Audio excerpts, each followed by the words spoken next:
Yo, what's up for everyone watching this on the YouTube replay? I hope you're having a good day. The market is on a bit of a dip right now. It's specifically the mega caps, like SpaceX is down over 10% on the day, Netflix is down 5.5%, Google's down 5, Amazon's down 4, Oracle 4, McDonald's 3. Microsoft 2.4. So yeah, a lot of stocks, like the largest weightings of the S&P 500 are down on the day. And so that's what's leading our Robinhood portfolio to kind of be struggling today. So just today, we are down 1.68%. And here's us year to date since January 1st, we're only up 0.09%. And over the past year, we're up 15.6%. I love being fully transparent with my portfolios. I'll share with you my lifetime change in every stock. So here's my lifetime percent change on every stock. Google's been our best performer, though it is down 5.5% on the day. McDonald's, we're starting to get really down bad on this company. We're now down basically 4% on McDonald's.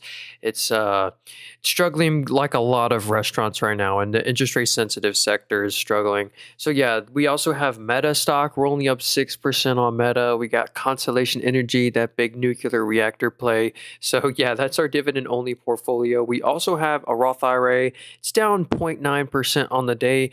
Good to see HCA Healthcare kind of recovering, but yeah, Inno Data is down 4%, Care Trust is up 1.4, and Kafka is down 1.5. So I did just do a little bit of buying. So let me show you what I just bought. And let me just start this off by saying, I don't know what I'm going to do with ticker symbol CF right here. This is an oil commodity stock, or not oil, but it kind of trades like the oil stocks. But this is a fertilizer commodity stock at a 5.7 forward PE, a 2% dividend yield.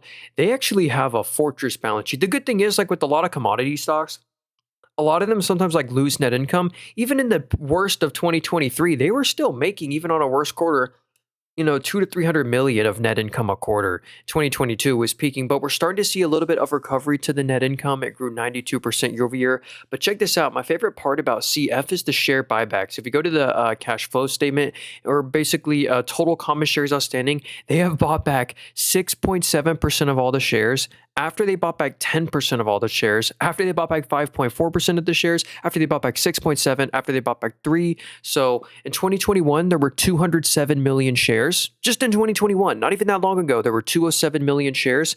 Now there's only 153 million. So it's good to see if you're going to own a commodity stock, you want to own one with a good balance sheet, good buybacks, and a good dividend. You get a 2% dividend yield. So it's my way to play if the war fear starts to escalate and more global supply chain issues. CF should benefit from that as a fertilizer ammonia play. I also, right before the stream, bought 2 more of Netflix shares. I bought 2 at $72.29. So had to, dollar cost average a little bit more into Netflix. That's what I'm currently buying. Hey, Odyssey, dude, thanks for the little gift there. Let's see. What's up, everyone? What's up, Looney Zone? Shout out to member Looney, Tomboy, No Barrow. Yeah, man. The market is on a little bit of a dip today, but check out this portfolio. We're actually up 0.9% on the day. And all time since inception, we're up 29% in here. So what's leading that? Oh, Futu's doing pretty good. AMD's up. Oh, and AbbVie. Yo, I've been talking about this as a great dividend growth stock where you should get 7% of your money back a year. You get over 3% of your money back in a dividend, and then you should get 3 to 4% stock price appreciation on top of that, in my opinion, with AbbVie. They seem pretty cool. And yeah, they just bought a company for $10 billion, and it's I'm assuming it's going to be accretive to their EPS. So the stock is up 7%. Great day for them as a dividend growth company. But yeah, our biggest loser is actually Netflix, Microsoft, SoFi's down a little bit, but not too bad in this portfolio. Yeah, our main loser has been in has been like Google and Amazon. Oh yeah, I haven't even gone to my Moomoo portfolio. Actually, this is the portfolio that's led us to outperform. So our largest holding in here is actually just like a couple dollars away from an all-time high. This is that HVAC MEP company, Comfort Systems. Is over 25% of my entire portfolio and net worth is just in this one company. And it grew to that way. I only put like 4.5 grand into this stock, and it's grown to over, basically 25K position, which is pretty cool. Powell Industries is green on the day as well. Amphenol's up on the day. So it's like these AI infrastructure stocks are up on the day when the companies who are spending money money to those companies are falling, like Amazon, Google, Oracle. Let me show you the mega cap watch list again. Yeah, SpaceX is down 10. It's like the mega caps specifically that are falling today. And I actually think it's a good opportunity to load the boat on specific Mag 7 names. So I want to cover Microsoft really quickly. This one I also just bought. Look, the blue line, that's my cost basis. I have 3 shares at $359 a share. Let me share with you why I really believe, not financial advice. If you just buy like a share of Microsoft, like it's gonna bode well for the long run. If you like stocks that are on a massive dip, if you like looking at stocks that are technically oversold, this checks that box. But as you know, if I'm gonna buy a stock on a dip, I want to buy one with quality fundamentals, and Microsoft definitely checks that box. So Microsoft is the world's #1 software company, and that's why they're falling. They're saying software is going to get hurt by Claude Code and ChatGPT. So if we go to Microsoft's revenue breakdown, 42% of the entire business is the software business. Think Excel, spreadsheet, PowerPoint, all that. That just 120 billion of annual revenue. So if that software business starts to get hurt by AI, that really would hurt them. But here's why Microsoft is the best hedged. Microsoft literally owns 28% of OpenAI. So if OpenAI really takes over in ChatGPT, Microsoft is hedged as a huge owner of that, and they're already up like crazy on their OpenAI investment. Here's a bunch of news right here. Oh, I guess we'll get to that in a minute. But Microsoft is also the second biggest cloud company in the world. If AI really takes over, their Azure cloud business will continue to boom because OpenAI, Anthropic, they use so much cloud. So this cloud business for Microsoft already does over 100 billion of annual revenue. And then they also have the more personal computing business. This is Xbox, Minecraft, Activision, Blizzard, Microsoft Surface Pro, all that. Anyway, if you're going to buy a stock, you want to own one that prints net income, and check out the net income of Microsoft. They're easily making like 30 billion of after-tax net income every quarter, and check out the future projections. They're going to make 31 bill next quarter, 34 billion the quarter after. So basically, in conclusion, Microsoft is a great software, cloud, and AI play. And I'm a believer that AI is actually going to help out their main software suite. So, no one's going to, you still need Microsoft Word. You can't like ChatGPT that away. Anyway, they're pretty cool. And sorry, I'm a little behind on the chat here, but yeah, Norbero, that was Microsoft. I love that one. Someone says, why is Google down? Yeah, dude, try not to spam there, bro. Yeah, Google's down because all the Mag 7's down today. SpaceX is down. If you didn't know, Google is one of the largest shareholders of SpaceX. Google literally owns 7.5% of SpaceX. And I think there's just a little bit of a rotation out of mega caps right now. SpaceX is down 10.5%. And Louis Vuitton's down 6, Netflix 5, Amazon 4. So it's not like just it's not just a Google problem. It's like all the Mag 7, like Amazon 4, Oracle 4. But that's not scaring me, and they've just had a great year. If we go to Google over the past 1 year on their chart, Google's still up 107% from 1 year ago. So it's, we'll call it a little healthy RSI retrace. And actually, Google could be one to potentially buy the dip on. All right, dude, Decker Outdoors. You'll be pleasantly surprised. Is that ticker symbol DEC? So yeah, this is a shoe company. Believe it or not, I believe they own like Hoka, or is it Uggs? Or I'll check real quick. Okay, so they own. Oh yeah, literally both of those, Ugg and Hoka. I guess I'm just a genius. Okay, so they own both of those. They really do make consistent net income. If we zoom out, they really do make a couple hundred million of after-tax net income a quarter. Like it's never negative, and they just sell a commodity, literally shoes. And look at the net income. It used to be really choppy, like they'd make net income for 2 quarters, then they lose it the other 2 quarters. Now they've really consistently fixed their bottom line. So they really do make good profits. They don't have a dividend, which I kind of like. And that's probably why this one's done a lot better than Nike. Nike is lower than their 2017 price. Same with Lululemon. Lululemon and Nike are both lower than their 2017 price, but not Decker Outdoors. They're well above, their 2020 price. And what's the valuation? They're at a 14 forward PE, so they trade at 14 times next year's net income. That's honestly like a fair value. So Morningstar says they're undervalued. The enduring brand momentum of Hoka and successful premium positioning of UGG, coupled with significant international expansion opportunities, will drive long-term value growth. Well, there you go. Pretty interesting. You're right. I love that bottom line. They really do make a good bit of net income. Venom said, added a little Microsoft. Nice, dude. And goodbye, Netflix. Yeah, Netflix, not goodbye, but good BUI. Yeah, actually, I just bought 2 shares of Netflix today on this dip. I'm still down a good chunk of my position. Here's what you got to do right now. If you want a new stock in your portfolio, Like, I want Netflix eventually is like 4 to 5% of my portfolio. Don't make it 4 to 5% of your portfolio today. Only make it like 0.5 to 1% of your portfolio today because of how volatile the market is right now, and only buy more on a dip. What happens is, yeah, hey, Hayden, what's up? Or this is the brokerage I think you're talking about. This is my favorite brokerage app to buy stocks on. If you'd like to get this brokerage, it's actually linked in bio there, LinkedIn profile. It's a broker called Mumu. So, Decker Outdoors might actually, you have it as part of your undervalued plays. Yeah, that 14 forward PE does look good. But I think the reason they're struggling in the past year is because of all apparel struggling. Like, look at Nike. Here's literally Nike stock. I would not own this one. Yeah, actually, dang, Nike's the same price that they were in 2014. You guys don't even want to see Under Armour stock. Under Armour is the same price as they were back in 2006. Lululemon's like 2015. So, I think that sector is getting hurt by tariffs specifically. There's been like margin compressions to Nike. Like here, Nike's the top dog, all right? And here's a basic metric here. Here's why Nike's falling. Basic metric gross margin. Gross margin's down 3.2% after it fell 7.3%. So margins are on a hefty downtrend, and not just gross margins, but net margins. Net margin is down 34% after it fell 25%. So you used to have a respectable, double digit 10% plus net margin.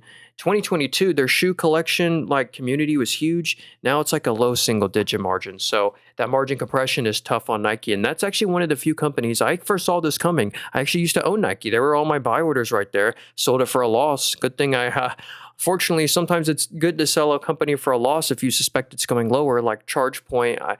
I did sell on my Nike. RIP Nike.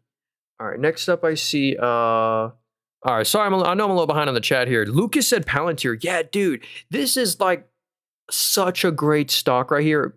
But now's not the time to buy meaningfully. Now's the time to maybe do a small nibble, but not buy anything crazy yet. Let's see if there's any news. FAA nears selection of ASI over Palantir for air traffic management. Okay, anyway, let's go look at their actual fundamentals. So a lot of Palantir's revenue, more than half of it, literally comes from the US government. So many police stations, the military, the Air Force, the FBI all use Palantir. And that business grew 76% year over year. That is the fastest growth rate on the entire screen. Like the growth rate is growing. You see this? So revenue's up 76% year over year. And if we go to the commercial side, which is the other half of the business, like S&P 500 customers, that grew 95%.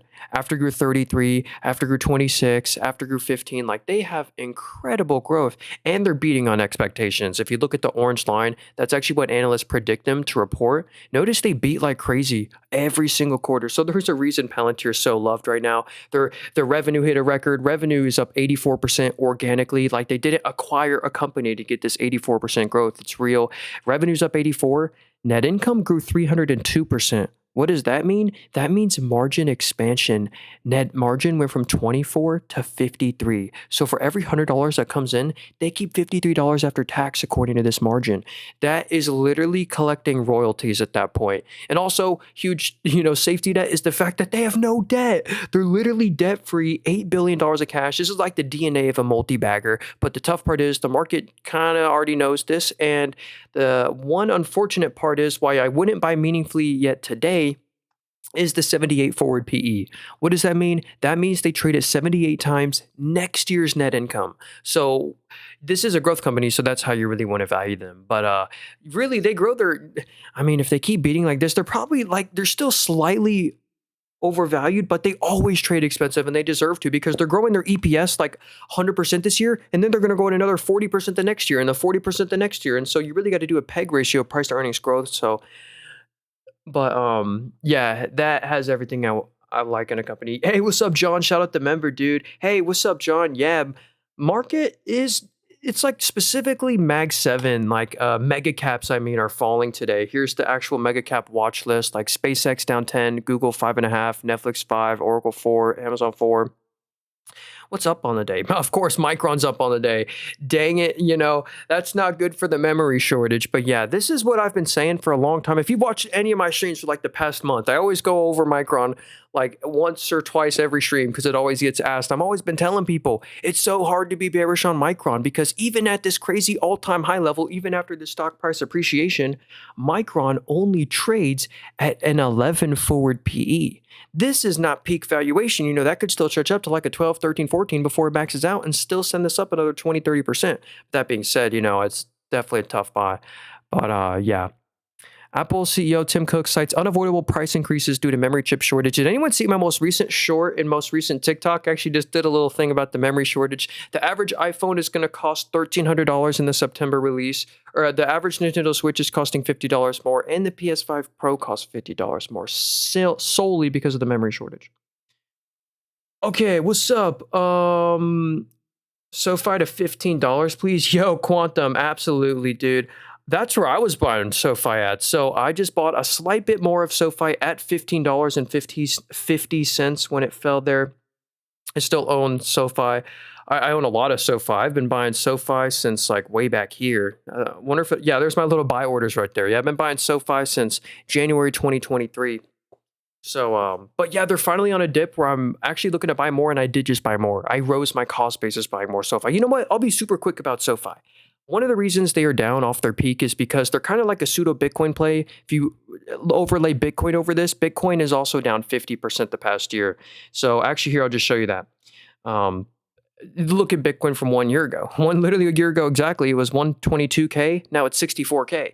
And SoFi gets a lot of their like fees from crypto. Same with the brokerages like Robinhood. A lot of their fees come from crypto, so that's why Robinhood's on a dip as well. So if we get, this is almost like a pseudo crypto play. If Bitcoin recovers, you'll see a nice recovery in SoFi. But honestly, even if crypto doesn't recover, their main core businesses still shine. So what do they do mainly? It's loans, lending. That's 58% of their revenue. And it's good to see that their main lending business is up 55% year over year. That's the fastest growth rate on the whole screen. It's like the growth rate's growing on the lending side. And the other half of the business, their financial services, like the fintech apps, brokerage, that's up 42%. After grew 101, after grew 85, after grew 195, after grew 441. They are on an incredible streak of growth. And that's why this is a great growth company, in my opinion. The revenue hits a new record every quarter. Revenue's up 42%. And the net income grew 134%. They're net income positive. They're making well over 100 million of after-tax net income a quarter. And check out what analysts are projecting. 236 million in 2 quarters. That's going to be record net income. There's still a lot of net income and EPS growth for SoFi to come. So that's why you value this one on a forward PE. And when you do that, they're only at a 24 forward PE. That's like an S&P 500 multiple. And the rate that they're growing, the clip, the CAGR they're growing, their main businesses at, I think they deserve a little bit of a higher multiple than a forward PE of a 24. So again, not one you want is like a huge meaningful size position, but honestly, you want it probably as like a tiny size position in your portfolio. Of course, not financial advice. You might also like Blackstone, considering they are literally the top player in private equity. Oh yeah, BlackRock too. Actually, I really like BlackRock. They might be the top player. I don't know. But yeah, Blackstone and BlackRock are the top two. But the cool part about BlackRock is, you all probably heard of this company. They like own the world. It's not actually them. It's the ETF business. So like they have one of the top S&P 500 funds. And that's why when you click on any stock, it says like 5% of the company is owned by BlackRock. That's actually not true. It's BlackRock manages that for their clients. So it says BlackRock owns it, but it's actually a customer. But anyway, if we go to BlackRock's alternative business right here, this one's really fascinating to me. This is their crypto ETFs right here. And check out the growth rate the past 5 quarters, 25, 35, 119. And if we zoom out on an annual basis, look at the growth from full year 2024 to 2025. It grew 71% year over year. That's because of the new release of their Bitcoin and Ethereum ETFs, and that's bringing in a lot of nice little alternative revenue. They also have this subscription technology business, reoccurring. I love subscription model companies. That's at a record. Anyway, BlackRock's just really cool, and they're also pretty inexpensive at an 18 forward PE. BlackRock's honestly a great dividend growth stock because you buy the shares today, you get over 2% of your money back no matter what, just in a qualified dividend. 18 forward PE, and on top of the 2% dividend, you usually get like 4, 5, 6% of your money back in stock price appreciation on top of the dividend. So they're cool. They own so many ETFs, like the iShares Gold ETF that's owned by BlackRock. BlackRock is iShares. So, for example, this Gold ETF, if you buy this ETF, has $64 billion assets under management, and they collect a 0.25% management fee on that $65 billion every year. So they basically get high margin fees for managing people's assets. Why didn't you short Nike? Hey, I'm not in the market for shorting or buying puts, but yeah, I just don't short.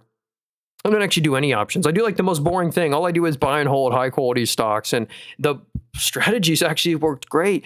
Some like you can literally get better returns than the option traders, crypto people, shorting people just by buying and holding high quality stocks and not selling them. Like after you get a huge gain, that's actually why I made this portfolio specifically. Once I buy a stock in here, I'm literally never allowed to sell it. This experiment has worked out phenomenal. We're up 80% year to date, but obviously I don't have that same strategy in my other portfolios. But I buy high quality stocks, and then after they appreciate a bunch, I don't trim or sell it. Like most people, when they're up 100, 200, 300%, they'll like sell out more than half of their position, or maybe they'll sell out of their entire position. But you let your winners win, in my opinion. And that's been some of my biggest regrets. Selling out of Robinhood. I used to own 58 more shares of Robinhood. If you look in the middle, I sold it at $36 a share. Robinhood's 105 today. I missed out on thousands of dollars. Y'all want to see one of the biggest L's ever? I sold Palantir. Palantir today is $120, like my favorite stock. And I sold all my shares at $8.29. So I'd be up like 1,300%. So anyway, that's why I made that buy and never sell portfolio. Yeah, dang, here's my dividend only portfolio. We're down almost 2% on the day at a new intraday low, basically as we speak. Google and McDonald's are really sending us down today. Google's down 5.5, QQQ's down 0.4. And good thing though, oil's down. So we thought over the weekend that the market was falling because of the war fear, or the market was going to fall because of war fears, re-escalation in the Strait of Hormuz, but oil's down on the day. So it's not like war fear sending the market down. I really don't know. It's just like a weird niche, like mega cap sell-off. It's honestly like the money's going from the mega caps to like they're being punished for spending so much on capex. It's going to the companies that receive the capex, the companies that do the complex MEP work, the companies that do the HVAC work and the construction and the electricity. All these companies are green on the day. See, CEG's green on the day. United Rentals, who constructs the data centers, is green. CEG's the one who provides, they own 30% of all the US's nuclear reactors. Comfort Systems is my largest holding, the one that does the HVAC works up on the day. Powell Industries, which does the MEP works up. And it's like it's only specifically the CapEx beneficiaries that I've been talking about. Amphenol's up on the day as well. That's pretty ridiculous. Can you please talk about SNEX? You know what? We'll check it out. And sorry, I'm actually not really reading the TikTok chat. Yo, if you're on TikTok, TikTok just restricted and took down my streams, so the viewers are just going to spiral to zero. If you want me to analyze your stock, I won't be really reading the chat. I'm actually about to end the TikTok stream. Go to my YouTube channel. Just type into YouTube Nathan Robert. You'll find my stream. That's the best way to support me. I promise. I sell nothing. It'd mean more than a donation if you would just watch a stream from YouTube to help a brother out. And if you comment your stock on the YouTube stream, I'll definitely check it out. So anyway, here's StoneX though. They're at a crazy all-time high. So yo, congrats if you ever bought this stock. You're definitely up on your position. I wonder if this company benefits from the construction of data centers. I don't know. So they do commercial. So that's great. So commercial, wait, what is this? They're in capital markets, global payments, physical commodities. Huh. StoneX, connecting clients to markets. Okay, my we access 40 plus derivatives. My weird like settings make the background go black instead of white, so I can't even read what they do. Make it expert edge. Okay, anyway, let's go look at their fundamentals right here. Like they must have some good. Oh wow, yeah. So if we zoom out, this is the most profitable they've ever been. They pulled off 175 million in net income. So no wonder this stock is at an all-time high. It's not just momentum; the genuine fundamentals have improved, and the bottom line has as well. Net income's up triple digits year over year, 143. And so look, the revenue's up 24. The net income's up by 143. That means margin expansion. Net margin actually went from a 0.19 to a 0.38. Look at this low margin, dude. Even with the 0.3% net margin, they still rock over 100 mil in net income a quarter. Imagine if they just get up to like a 1% net margin. That'd be yeah. Look, the gross margin of this industry is a 2% net margin, so 0.3%. That's weird. So this is the capital markets industry, huh? Anyway. Interesting there. I wish I could give you better thoughts on that one. And even here's the crazy part. So we look at this stock, if we zoom out, they're at a crazy all-time high right now. Even though they're at this all-time high level, they only trade at 23 times net income or next year's net income. That's honestly that doesn't seem like a peak valuation to me, you know? That could still continue to climb higher. Deborah said, I bought some Meta, Microsoft, Google, and Netflix. Yo, great job for buying quality. I don't think your future self will definitely thank you for that. Yeah, I've been buying Microsoft too, and I actually bought 2 shares more of Netflix today.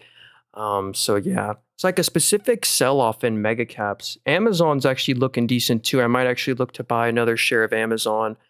I was buying shares higher than their current price. Like I bought a share at 236. It's at 233 today. But I'd love to get more Amazon around this $210 level. Their recent cloud businesses it's like they completely unpriced all the positive cloud deals they got. So I'll definitely be looking to buy more Amazon at a 27 forward PE. Still too early, hurts so bad. I've been there. Yeah. How can you find these stock, Nathan? Hey, I'm not sure what you mean there. These I'm just looking at the stocks that people have in the chat, and sometimes if it's a stock I like, I'll put it on my watch list and watch it for later. Potentially buy the dip on them. All right. Yeah, that was a crazy net margin. So, what is WorldCoin? I don't know. We're not really looking at crypto on here. I wish I could give you thoughts on crypto, but the cool part, there's no fundamentals for me to analyze on crypto. But the cool thing is, like, Bitcoin's kind of like catalyst free. They can't miss on their net margin. They can't miss on their net income. Strategy acquires 520 Bitcoin. Oh, cool. BlackRock deposits 1,200 Bitcoin and 7,300 Ethereum into Coinbase. Huh. I guess this is random Bitcoin news. STRC preferred stock falls below par value amid slowing Bitcoin acquisition. Yeah, I would. As they have this like dividend thing, don't buy this dividend. This is always supposed to stay at $100 a share. This is owned by Strategy. It's supposed to always stay. It's pegged to 100 a share. People have lost so much trust in this that it's literally decoupled and it's fallen to $89. It's like a stable coin. A stable coin, if it depegs, that's very bad. That'd be like Tether. I remember when Tether and USDC pegged, unpegged from the dollar, but they always recover.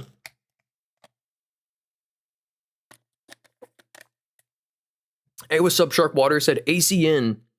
So I remember this is Akinter. This is like a consulting business or something like that. Let's see. Akinter faces multiple analyst downgrades and price target cuts following Q3 results and geopolitical headwinds. Whoa, so they narrowed their full year 2026 revenue guidance to only 3 to 4%. So that's, that barely beats inflation, 3% revenue growth. Reports EPS of $3.80. So reports cautious spending. Okay, well, let's go look at the fundamentals here. The worst of the news might be fully priced in. I mean, the valuation is getting dog cheap. They trade at 8.2 times next year's net income, and they still print net income. I mean, check this out. Even on like their worst quarter, they still make over $1.5 billion of net income every single quarter. So they're still making $1 to $2 billion a quarter. Let's check out the projections. Yeah, they're still going to make $1.95 billion next quarter, $2.5 billion the quarter after. But I think analysts might just be I think this might be a slight bit of an overreaction to, it is bad to see only 3 to 4% revenue growth, but maybe, they're trading lower than like a commodity multiple, lower than oil stocks at an 8.2 forward PE. And you get, whoa, okay, so they have a high yield, a 5.4% yield, 50% payout ratio. Morningstar says they're undervalued. It's unparalleled brand reputation, highly sticky client relationships, strong position to capture AI-oriented digital infrastructure and transformation demand will drive long-term value growth despite near-term macroeconomic headwinds. Enterprise strong demand to integrate AI in their IT. I guess here's what the bulls are saying, and here's what the bears are saying. Like Akinter's growth can come under pressure during economic downturns where customers put IT and related budgets under scrutiny. The advent of AI agents can shift enterprise customers' usage to pattern of outsourced labor, which threatens demand for parts of Akinter's managed services business. So there's kind of what the bulls and bears are saying. Hopefully that was kind of helpful there. I am not all that smart, just old. I should admit to selling 500 Lamb Research at 320 because 5 options got exercised. Yeah, I know some people like you never expect it. Like it always comes out of nowhere. Like you could sell a covered call on JP Morgan and it get called away. And even on some of these boring stocks, they've had some great performance. No one really expected this huge rally. But yeah, we've all been there. I sold Palantir at $8 and it's like $130 today. So next up I see bought more Netflix. I have 20 shares. I'm now at 76. You know what? Let's look at Netflix. So I haven't analyzed them yet today. I'll be quick about this one because I know some people don't like them, but the valuation and the risk reward does look pretty fair. And by the way, I just bought 2 shares of this company right before the stream. Bought 2 shares right here at $72.29, $73 right now. I'm still down like total on my whole position over 8%. But this is why, again, and I want Netflix eventually is like 3 to 4% of my portfolio. It's only like 0.5% of my portfolio today. Now is not the time to go all in, even though they're on this massive dip. Don't spend all your cash and leave yourself with no dry powder. Definitely still keep some dry powder on the side. But here's why I'm going ahead and honestly going ahead and starting the position, like a 1% size position. The forward PE is a 21. That means they only trade at 21 times next year's net income. That seems very fair. They're at a new like multi-year low, like 2-year low, 21 times forward PE. I don't see Netflix going to like a 19 or a 20 or like an 18 forward PE. That would be ridiculously cheap. And this is a business model we can all understand. Here's the revenue over time. That's what you want to see for a growth stock. The revenue just hits a new record like every single quarter. It's a subscription model company.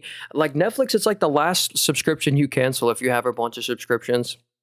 And Netflix actually just rose prices by $2 a month. And I don't know about you guys, but we're not canceling our Netflix subscription. Is there any news? Netflix open to additional broadcast partnership following TF1 agreement. BofA, which is Bank of America, downgrades Netflix from hold to downgrades to hold from a buy. That's weird. Anyway, here's the net income, or really, I'll look at this number right here. That's what you want to see over time. The net income of the company grows over time, and it's the most profitable they've ever been. And with the password crackdown and the new raising of prices, I think, the net income in the future is going to be great. Like here's basic metric: earnings before interest taxes is going to go from 3.24 to 4.36. So there's still like a lot of EPS growth like for Netflix to come. Yeah, EPS is going to go from 58 to 84. So anyway, yeah, revenue is going from 11 and a half to 13 bills. So yeah. Here was the last time they disclosed this metric. They had 301 million premium subscribers, and they made $11.69 in average monthly revenue per paying membership. And with the recent price increases, I'm betting that's going to rise by over $1. And their advertising business, I completely forgot to mention that. I think that's going to grow their growth rate even faster than YouTube. So anyway, Netflix is pretty cool as an advertising play. So Acer said, thoughts on SAP? Oh, and Zscaler. Yeah, well, check out these. So SAP right here. This is like a European software and cloud company, and they are on a massive downtrend right now at a new multi-year low as we speak. Let's see. Do we get like an earnings analysis? So cloud revenue increased 19%, with cloud ERP suite growing 30%. Free cash flow declined 9% due to a one-time litigation settlement. Okay, the company maintained its full-year free cash flow. So nice. Morningstar says they're undervalued. The successful migration of its highly sticky large enterprise customers base to cloud ERP products and robust cloud revenue growth will drive long-term value growth. The forward PE is getting pretty cheap, trading at 18 times next year's net income. Yeah, so their main business grew 14% year over year. Let's just zoom out on the revenue. But we did convert the currency from euros to US dollars just to get a better idea. And yeah, over time, the revenue does go pretty good. It's actually the growth rate has started to pick up. It's good to see that it's double-digit revenue growth again, and they print net income. I mean, yeah, it's very consistent. The net income is kind of the same as what it was back in 2021. Actually, it has grown a little bit. Actually, yeah, it's over like $2 billion a quarter now. Yeah, they're making $2 billion. There's definitely no bankruptcy risk here. I wonder what their cloud business is doing, because I do love the cloud business. Maybe they're just saying increased competition from Google and AWS or something. But here's what the bulls and bears are saying. SAP's new focus on cost efficiency and scaling of its cloud products leaves ample room for margin improvement. Okay. SAP's slow shift to the cloud has enabled new cloud-native competitors to enter the market and gain a meaningful market share. SAP has had challenges with operational efficiency in the past, having lower margins than its competitors. Anyway, that's kind of what the bulls and bears are saying. Maybe the worst is fully priced in at this 18 forward PE level. So, actually, I saw Dash first. Let me do DoorDash right here. Full disclosure, I would rather honestly buy Uber, but both are good. And I did just buy Uber. I have 12 shares of them now. I think the risk to reward looks very fair. That blue line is my cost basis. But DoorDash right here, this one is like that app that like delivers food and delivers groceries to your door. Revenue increased 35%, driven by strong user growth. Well, actually, let me just zoom out on the revenue. So revenue, yeah, that's great. Like literally every quarter, the revenue hits a new record. I know they just acquired Deliveroo, which is an Australian DoorDash, basically. So the revenue grew 33%, after grew 20%. Let's see the investment activity. Yeah, so that was last quarter. They spent $3.12 billion last quarter buying that company. So, you want this to be negative, the cash from investing activities. If this number was positive, that means they're actively selling out of their own assets for cash, which you don't want to see. Anyway, they're a good money printer too, making a couple hundred million in net income a quarter. Let's judge them off next year's net income though. Okay, so this is the tough part. DoorDash trades at 60 times next year's net income, which honestly, that's a high valuation. If we go to Uber or something, Uber's trading at a 24. Uber's at 24 times net income, and Uber does more than just food delivery because they have Uber Eats, they do ride sharing, they do business to business delivery, they do freight, they even do helicopters delivery, Black Lane Limousine, high and rentals. Oh, they own Spot Hero, which is a parking space app that I have, and they just bought them out of nowhere. I'm like, whoa. So anyway, Uber is really cool. They have the best ecosystem, I think, and it's a cheaper valuation. But I'm still not exactly bearish on DoorDash, but that valuation is really high. You know what I mean? So, hey, what's up, Brian Paul? Sorry, I'm a little behind on the chat here. What's up, Bubble, Iron, Travel, Sachin? Thanks for showing up to the stream. I appreciate y'all. If you are enjoying, I'd appreciate it if you'd leave a like. I sell nothing. I'm just under giving my opinion, of course. So here's Zscaler. One of the software companies on a massive downtrend, and they're on a massive downtrend for two reasons. One, it's because all of software is on a massive downtrend. Like even if you look at Microsoft, ServiceNow, Adobe, they look very similar to this chart. But Zscaler also is having troubles getting net income positive. We thought Zscaler was going to get net income positive back here in 2024. Look at how close they were. Like they even made net income this quarter. They only lost $7 million this quarter, but now the net income losses have actually worsened year over year. So that was one reason why the stock is still struggling. I mean, they're still not profitable, haven't made any net income ever, basically. But what kind of justifies that and why it's okay is this incredible revenue growth. I mean, like literally by the quarter, the revenue hits a new record. That's what's great about software. You like make it once and then you can sell it infinite times for an incredible margin. But they still aren't currently net margin or net income positive. They do make free cash flow, but it's because of the stock-based compensation that the GAAP net income goes negative. So it's kind of tough to value this one still. Like if we go to a forward PE, there is no forward PE, and that's the way I'd normally value a company. So that's the one thing you want to be cautious with. But Morningstar does say they're undervalued. Secular tailwinds and zero trust security, high customer switching cost, and the rapid growth of its usage-based solutions will drive long-term value growth for Zscaler. Jeffrey maintains buy rating on Zscaler, raises it to $200. It's $122 today. But yeah, there's a lot of software. If you like this software stock on a massive downtrend, I think you'll love Microsoft as well. And that one trades ridiculously cheap. And it could be more, in my opinion, it's more quality. Microsoft is the world's #1 software company. Think of all their suite like Excel, PowerPoint, all that.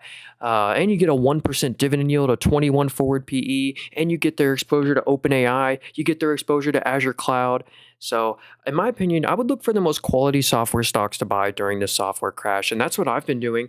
One of the software stocks I bought was actually Reddit. They were no exception. Like Reddit literally fell from, there's the stock and went from 260 on the left. In just 3 months, it fell to 132. That's where I bought an additional share of Reddit at like 125. And now it's $172. Reddit's actually a very surprising, their ARPU, average revenue per user, is growing like crazy, and they're getting this high margin data licensing revenue from LLMs, like Google actually, Google specifically. All right. So what app are you using? Hey, I'm actually on a brokerage. This is an app where you buy and sell stocks on. I have it linked in the description, the first link there, or you can just type it into Google, brokerage called Mumu, but I have my affiliate link linked down there. All right, yeah, I'm ending the TikTok stream. If you're on TikTok and you want to keep watching, go to YouTube, type into YouTube Nathan Robert, and you'll continue to watch. But sorry, TikTok has just ruined the stream, but type into YouTube Nathan Robert, you'll find the stream on YouTube. All right, so next up, what is next? How SpaceX? Yeah, SpaceX, they are down bad on the day. And I think that's why Google's down on the day. This is what we kind of suspected. And I've kind of been saying this. What you kind of see with IPOs is they rally like crazy the first week and then they kind of downtrend after. Because SpaceX is ridiculously overvalued. And here's what Morningstar says. Morningstar says they're significantly overvalued. The aggressive, lofty valuation implies that all highly uncertain projects, such as the rapid Starship reusability and the commercialization of orbital data centers, will execute perfectly according to the most optimistic scenarios. Especially, this is crazy. SpaceX is worth $2.12 trillion. They used to be worth more than Microsoft. A couple of days ago, they were worth more than Microsoft. But yeah, let me search by top mega caps here. So yeah, here's SpaceX. SpaceX is still worth more than Broadcom, and they're not even profitable yet. Literally, just 3 days ago, it's worth more than Microsoft, and I'm like, that's insane. It will not sustain at that market cap. But here's actually the net income forecast. Huh. Oh, I guess they're supposed to actually. This is good news. It looks like they're going to lose 2 bill next quarter, but then they're going to make 138 mil in net income. Still, they can't justify a 2 trill market cap when Microsoft makes 30 bill a quarter. All right, so I have 10 shares of SAP. Hey, what's up, Mr. Phil? Um, what top stocks is most undervalued right now? Yeah, specific. What's up, travel? Yeah, it's specifically like Mag 7 names. Amazon's getting there, but Microsoft I feel like is the cheapest and best deal right now out of all the stocks to buy. So Microsoft's a really good one. I am a shareholder of that one. Full disclosure, I might be biased, but I own them for a reason. I think they're very quality. I also think Uber's decent, especially if we continue this software sell-off. Like Uber is still well off their $100 peak. If we see a continuation in the software sell-off, you want to buy the quality ones. Um, Meta and Google are getting cheap too. Spark is Walmart delivery app. Hey, I know there's what's that called? It's like Instacart. Yeah, Cart is actually public too, CART, but um yeah, basically Instacart this stock fell 15% the day that Amazon announced they're doing 15-minute delivery or like 30-minute delivery in the top like 30 most popular states and cities. Is App still looking good? Yeah, this I completely forgot to mention App. Genuinely my favorite software stock. If software continues to fall, like I genuinely will load up on AppLovin more than like any other stock. Maybe the only one more I'll load up is Microsoft, but mainly AppLovin I will be very much looking to buy the dip on. This has some of the best financials I've ever seen. If this doesn't impress you, feel free to hit the dislike button, but check out the revenue. Revenue this quarter was 1.84 billion, up 58%, and on this 1.84 billion of revenue, they kept 1.21 billion after tax. And that's real. That's after they paid over 220 million dollars of taxes. Actually 240 million of taxes. So that's really real after tax net income, which means their net margin is a 65%. So for every $100 that comes in, they keep $65 after tax. AppLovin is literally collecting royalties. That's ridiculous. And also free cash flow as well. So for every $100 that comes in, they keep $65 in after-tax net income, and they keep like $75 in free cash flow. They did 1.3 billion of free cash flow on 1.8 billion of revenue and 1.2 billion net income on that. So the net income growth isn't done here either. On the very left, net income is 835 mil. It's going to grow on the right to 1.39 billion. EPS is going to grow to $4. EPS has never been close to $4 before, and EPS is just going to continue to grow. And EPS already grew 113, 87, 96, 100. So that's why I think AppLovin is really great, and I think they deserve more than only a 26 forward PE. They look expensive right now, trading at 39 times net income, but you value this one off next year's EPS as a company that grows their EPS like 50% a year. So they're only trading at 26 times next year's EPS. Morningstar says they're fairly valued. The AI-driven Axon successful expansion into non-gaming advertisement offers strong growth potential. So yeah, this is an advertising company. Specifically like mobile game apps, they collect like the ads for all that. So they have a monopoly in that industry. Anyway, the margins are just ridiculous. 65% plus net margins, printing net income, crazy EPS growth, and the 26 forward PE seems pretty fair to me. And full disclosure, I do own AppLovin. I'm still up 20%. I bought this software stock right on this dip right here when they fell from 730 to 375 very quickly. But if I can get it closer to my cost basis again, I will definitely buy more AppLovin. Why is App going down? When do we see the bottom? Hey, I don't know when the bottom is, but I know when the stock's undervalued. I can't time it, but it does look decent to maybe buy some shares. Hey, what's up? Johnny says, you convinced me to buy 10 Uber. Hey, I didn't convince anything. None of this is financial advice. Always do your own research on top of my own research, but I do like Uber. I think it's a fair one.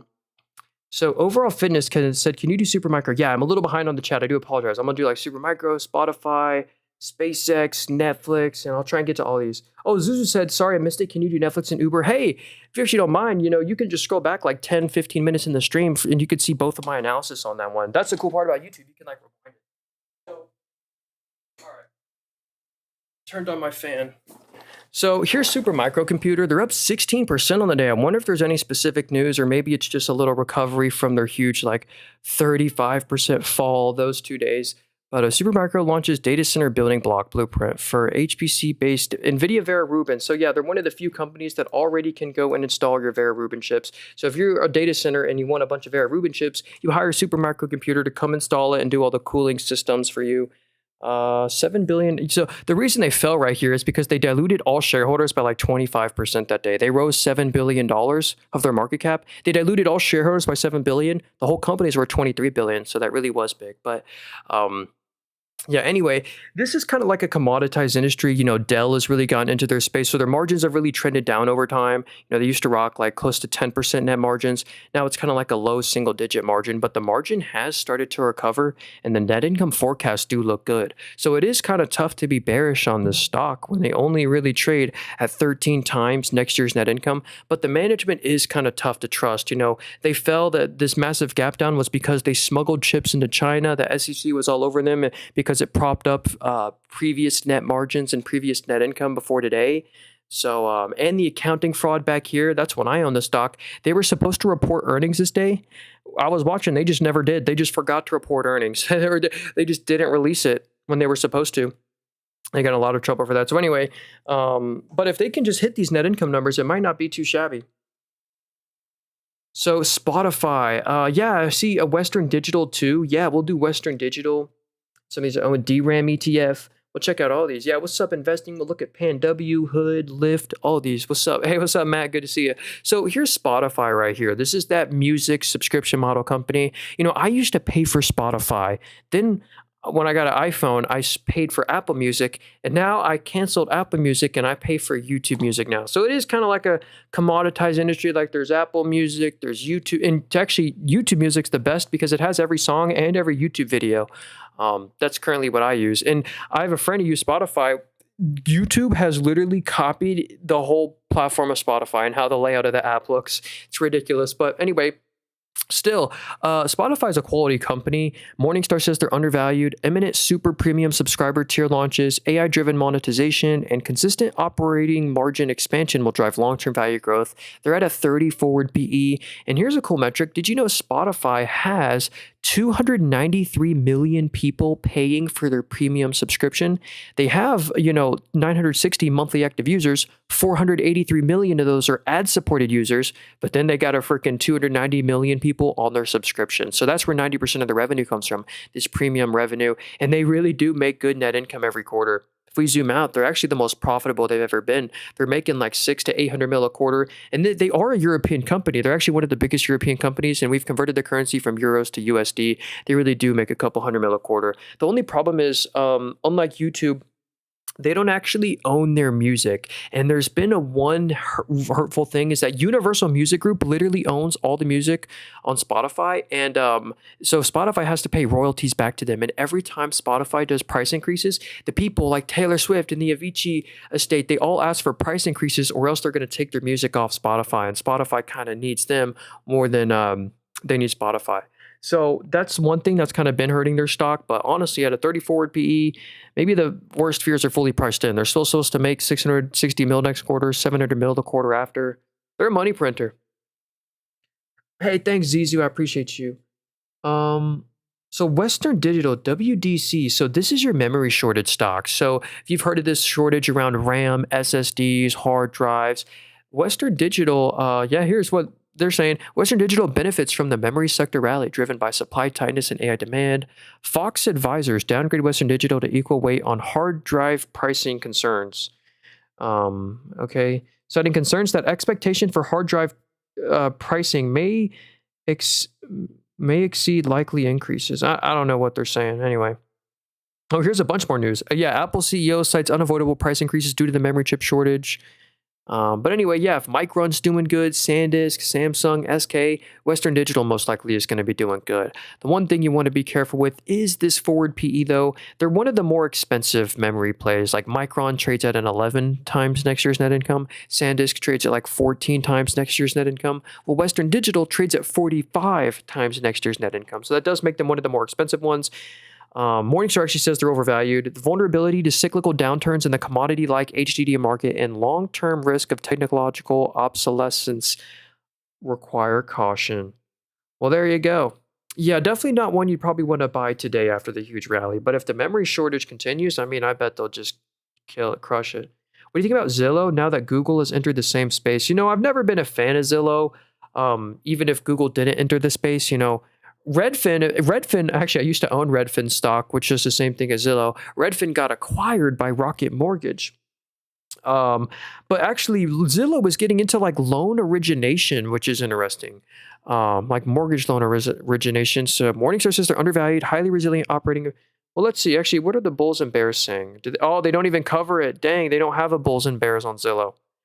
They're actually just now getting profitable for the first time ever. Oh, actually, not for the first time ever. In 2021, during the housing boom, they were making money every quarter, like 50, 60 mil a quarter, and they lost a lot of money. But now it looks like they're starting to recover. They actually made 30 mil this quarter, and that's real. They really did make that. And revenue grew 18%, definitely off its peak. So this is a very interest rate sensitive sector.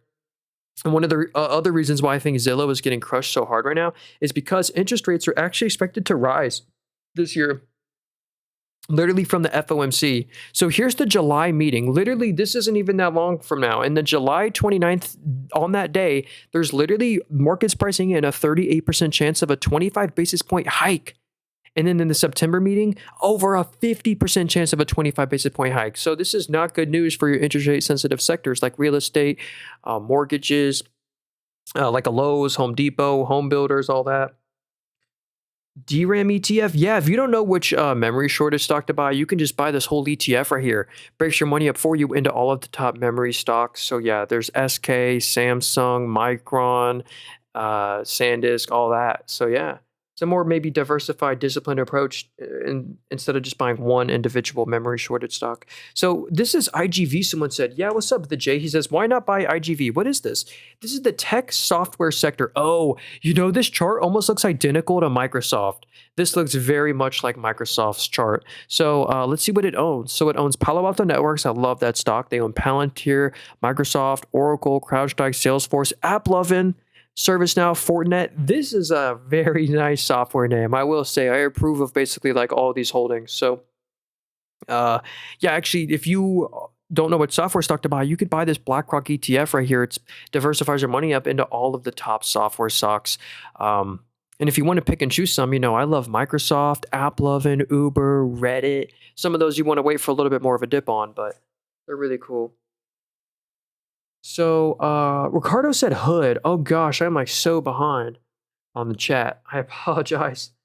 What's up, Pew? He said Samtech. Hey, give me the ticker symbol. Yeah, if you got a stock, please give me the ticker symbol. And hey, Iron, he says I subscribe. Thank you, dude. I appreciate that. Yeah, if you want to hit the follow button, I try and stream every day. We just look at stocks. I literally sell nothing. Please watch out for people impersonating me. I have no course book, WhatsApp, Telegram. I never follow you, DM you.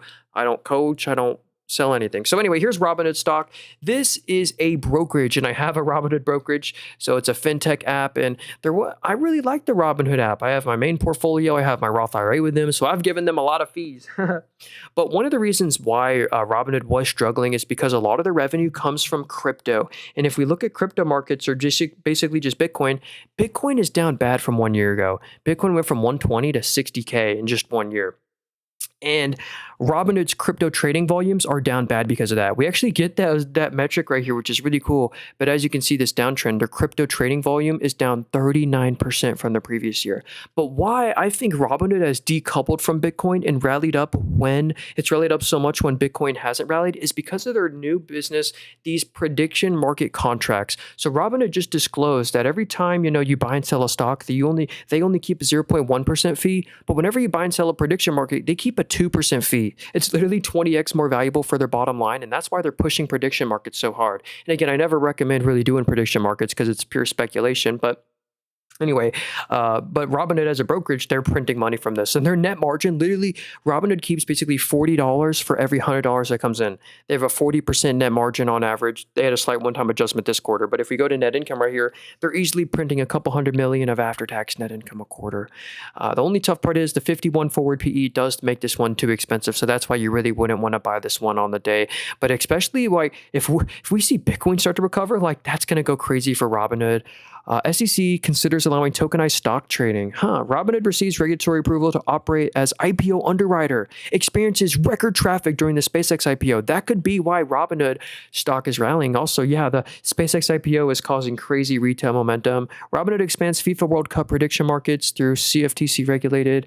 Robinhood announces 10% workforce reduction. Cool. Anyway, the fire staff save money.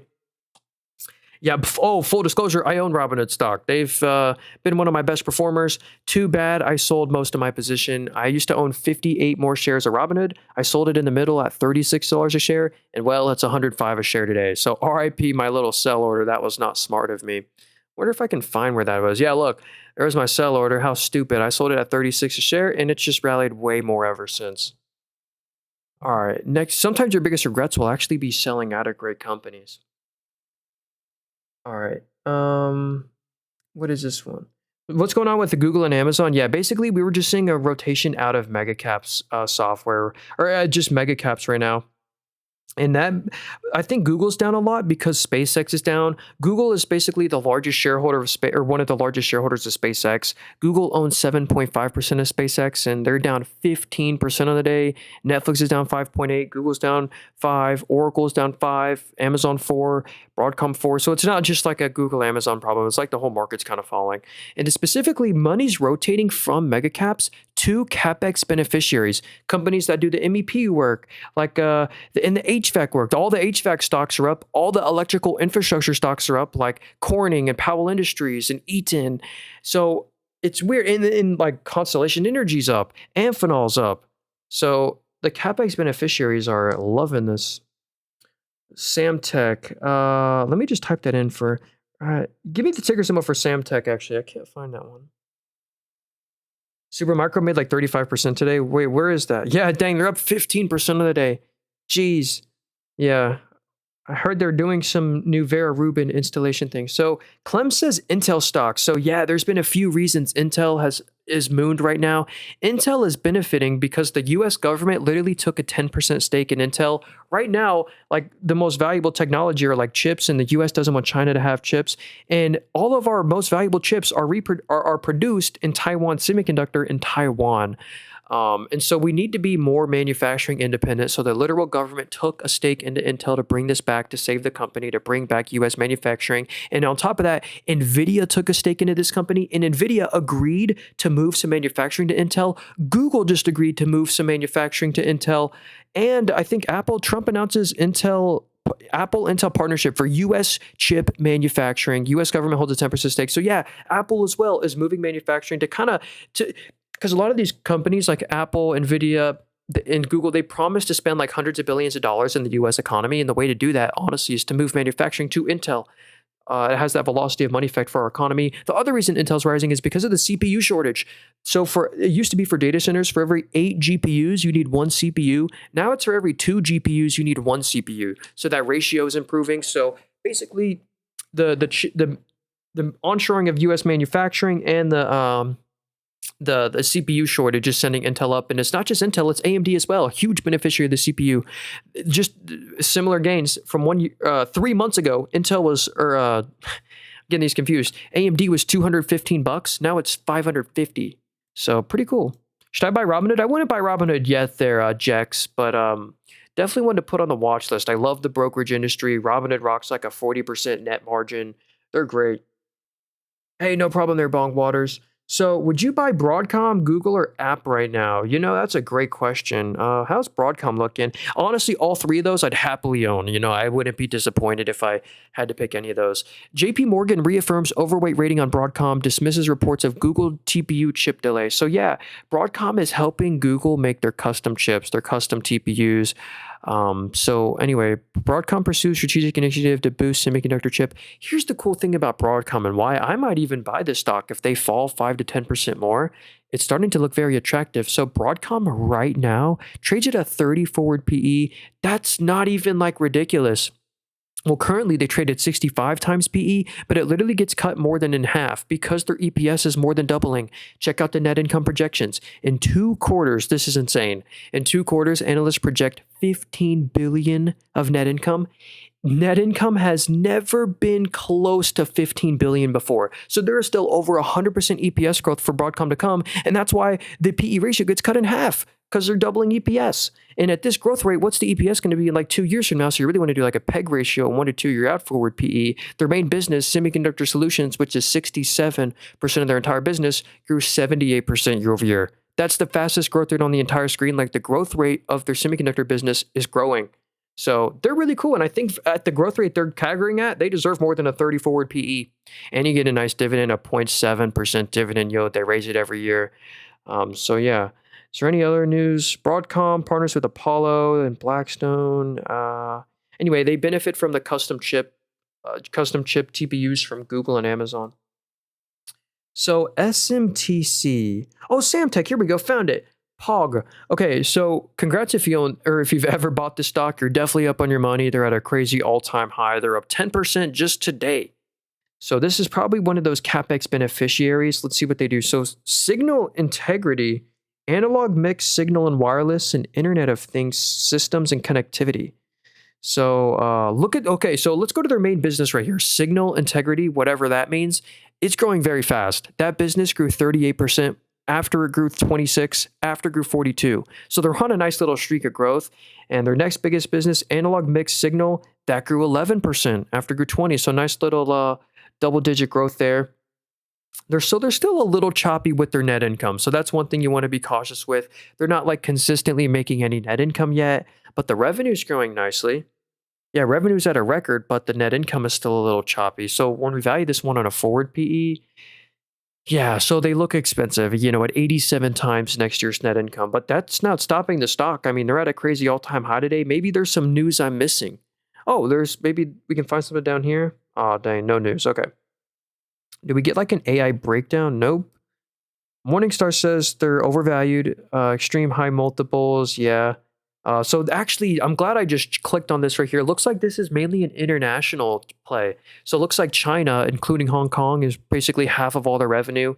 Asia Pacific's the other 20. The US is only 18% of the revenue. So this looks like an international chip play. And other countries like China are trying to beat us in AI. So yeah, it's like an international semiconductor play. But the 87 forward PE does kind of scare me a little bit. Okay, yeah, hey, we'll look at Supermicro after this. I really quickly want to go to Iris Energy. What's up, Noah Floods? He said this one. And investing, yeah, hey, I'm sorry I'm a little behind. What's up, we'll look at Carmen and did you also say Palo Alto Networks? I think I saw you say that one as well. Let me know which one you want me to look at. Or maybe that was someone else. So anyway, here's Iris Energy. I personally would not own this company because of the long-term thesis. So what does Iris Energy do? To keep it real with you, and it's going to sound simple, but it really is the simple. All they do is own a bunch of NVIDIA GPUs. They own a data centers with a bunch of NVIDIA GPUs, and all those GPUs right now are mainly mining Bitcoin. As of 2026 Q3, that's basically 80% of the revenue is Bitcoin mining. But and if we scroll out to like a year ago, Bitcoin mining revenue was 97% of the revenue. But then they have this other business, this AI cloud business, where basically they're renting out the capacity, they're just renting out their GPUs to cloud companies that need it. So that's now 23% of all the revenue, and it's expected to become a bigger chunk of their business. So this is converting from a Bitcoin mining company to basically a GPU rental company. And that's a very commoditized, low margin, actually negative margin industry. The whole industry isn't profitable, and I've done my research. APLD, CoreWeave, Nebius, Iris Energy, Bitfarms, Keel, like they are all miles away from making any sort of net income. And here's the net income projections. They're going to lose 117 mil next quarter, negative 128. The free cash flow is super negative as they're having to spend a lot on chips. And the revenue actually declined slightly year over year. That's the one scary part about Iris Energy. But right now, NVIDIA is propping up this one. NVIDIA just took a stake into this one. NVIDIA secures $1.3 billion in contracts from Microsoft and NVIDIA, targets 150,000 GPUs by end of 2026. The reason NVIDIA is taking a stake into this stock is because they are one of NVIDIA's top customers. So anyway, I like companies that make free cash flow, make net income, has a forward PE. This one's not going to make any sort of net income or free cash flow for, honestly, it could be years. And that's the scary part. But the thing is, the stock can still do good. The stock can still do good. The momentum can keep up if NVIDIA's doing good. And a lot of people, they look at, like, they have fast revenue growth. Well, actually, the revenue growth did kind of slow down, but I guess they're expecting good revenue growth. But that doesn't justify the valuation and the market cap. because I need free cash flow and net income to look at. So, what's in your portfolio? Well, hey, here's this portfolio right here. I'll kind of be quick because I've already done a few stock portfolio updates. I do it at the beginning of every stream. By the way, yeah, if you're on TikTok and you want to help me out, if you want to help a brother out, it'd mean more than a donation if you would just watch from YouTube, type into YouTube Nathan Robert. But yeah, here's all my stocks in here. So let's do Palo Alto Networks right here. This is by far like one of my favorite software stocks. And I kick myself in the nuts for not buying this one during the software dip back here. I bought other software stocks that have done really well, like AppLove and Uber and Microsoft, but this one has just done really well because of its specific sector. This is a software business that is specifically in cybersecurity. And that's the one part of software that's actually, I think, going to benefit from AI. Like other companies, they could Claude code, vibe code away, maybe like Adobe's products and maybe Duolingo's products. But I don't see that happening. You're not going to vibe code away your entire cybersecurity system that has billions of dollars of customer data. And over half of the S&P 500 use Palo Alto Networks. This is a cybersecurity subscription model company. Half of the revenue is subscription model. And I love that because subscription model revenue, it's all reoccurring, it's predictable, usually high margin. And check this out. Subscription revenue grew 32% year over year, after grew 18, after grew 25, after grew 32, after grew 35. They are on just a streak of growth where literally if you look at an annual basis, it just hits a new record every quarter, every year. So no wonder this stock has done so well and is at a crazy all-time high. It's not just momentum, it's the genuine fundamentals improving. And check out these like forecast. Yeah, they had a one-time adjustment from this acquisition, but if we just go to earnings before interest taxes, it's supposed to grow to 980 mil next quarter, 930 mil the quarter after. Revenue is going to go from 2.47 to 3.2. So yeah, let's see if there's any news around this one. Nope, no specific news there. But anyway, a great software stock, but you can't buy it today. That's the tough part. It is super expensive, like more expensive than Palantir. They traded 184 times next year's net income, which is a little too tough to trust, in my opinion. All right, so hey, what's up, Lucas? Yeah, let's do. We'll be quick about Supermicro because we already analyzed this one, and then we'll do Futu and oh yeah, hey 1.5. Remind me, we'll get to APH in a minute here. Oh yeah, we just did a deep dive, Hussein, into Microsoft. I freaking love Microsoft. It's a great stock to nibble on right now. So here's Supermicro Computer. This is the company that makes basically they install chips for you. You own a data center. You need these new NVIDIA Vera Rubin chips installed. You hire Supermicro to do it. It's kind of they're in a very commoditized industry. Dell's doing the same thing, but they're one of the first people to make it like these like server racks compatible with the new NVIDIA Rubin chips. The solution features liquid cooling compute racks housing up to 1,100 NVIDIA GPUs and 5,700 NVIDIA CPUs per scalable unit. So yeah, they have like these clusters, server clusters. The tough part is the management. So back here, the stock fell like 30% this day because the CEO quit this day as well. They were smuggling chips into China and it propped up previous net margins and net income. And on this day right here, the management's a tough trust. You know, this day they were supposed to report earnings. They just never reported earnings. They just forgot to, or they didn't have their filing on time. And I've never seen that for a publicly traded company. But anyway, if they just hit these targets, the truth be told, all that bad news aside, if they can hit these targets, and they kind of look cheap, you know, they're trading at a 13 forward PE, so only 13 times next year's net income, if they can hit these EPS targets. But one thing to notice, they did just kind of dilute all shareholders by a big chunk. If we look at the market cap right now, it's 23 billion. They just issued $7 billion of shares. So that was like 20-30% of all the company. That's why they actually fell from this day right here. But it looks like they're having a little RSI retrace there. So it's an interesting one. Dell's really good as well. Dell actually is taking market share away ever since that Supermicro smuggling thing. Dell was a pure beneficiary of all that drama.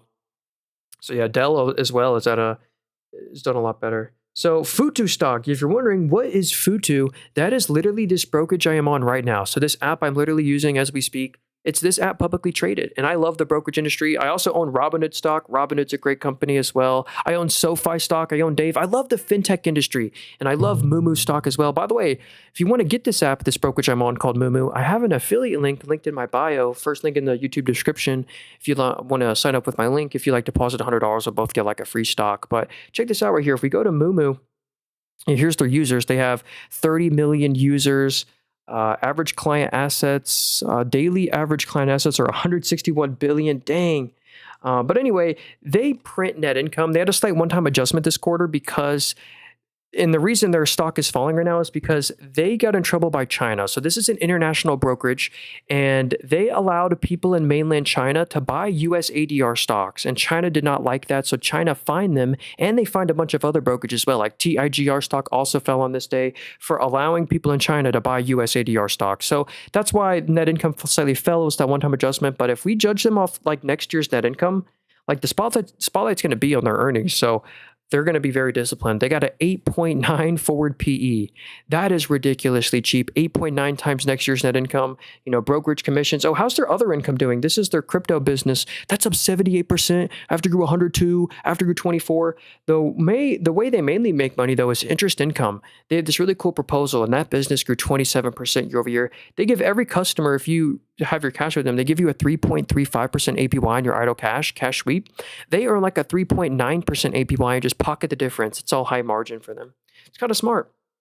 It's better than like a bank because this is liquid. You can spend that cash sweep money on a stock whenever you want versus like a savings account. You have to withdraw. Anyway, if you want to get this app, I have it linked in the description. And it's cool that they're a publicly traded stock. Again, even if Moomoo were to go bankrupt, you're still SIPC insured for $250K. And if you have cash, the cash in your account is FDIC insured for $250K. Your securities are SIPC insured for $250K. But there's no chance of them going bankrupt. They print a couple $100 million in net income a quarter.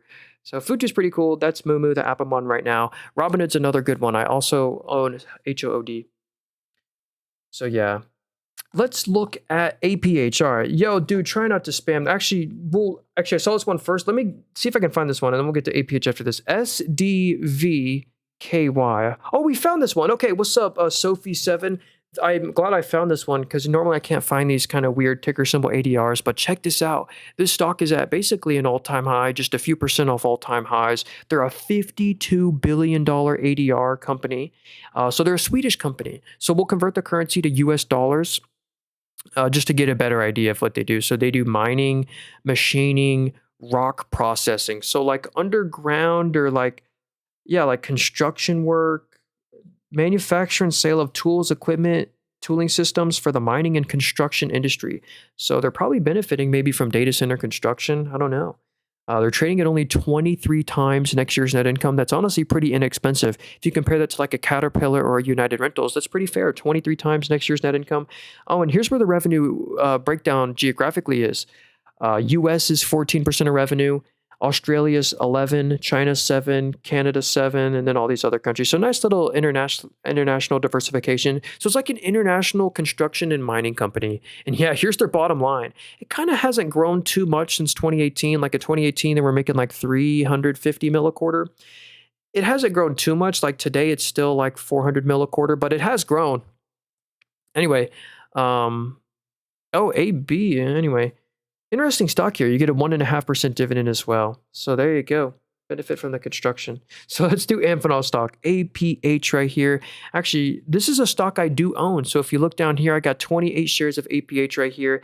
This is the company that supplies NVIDIA, NVLink Spine, and Google's TPUs, the copper cables and fiber optics. So this is another basically AI beneficiary.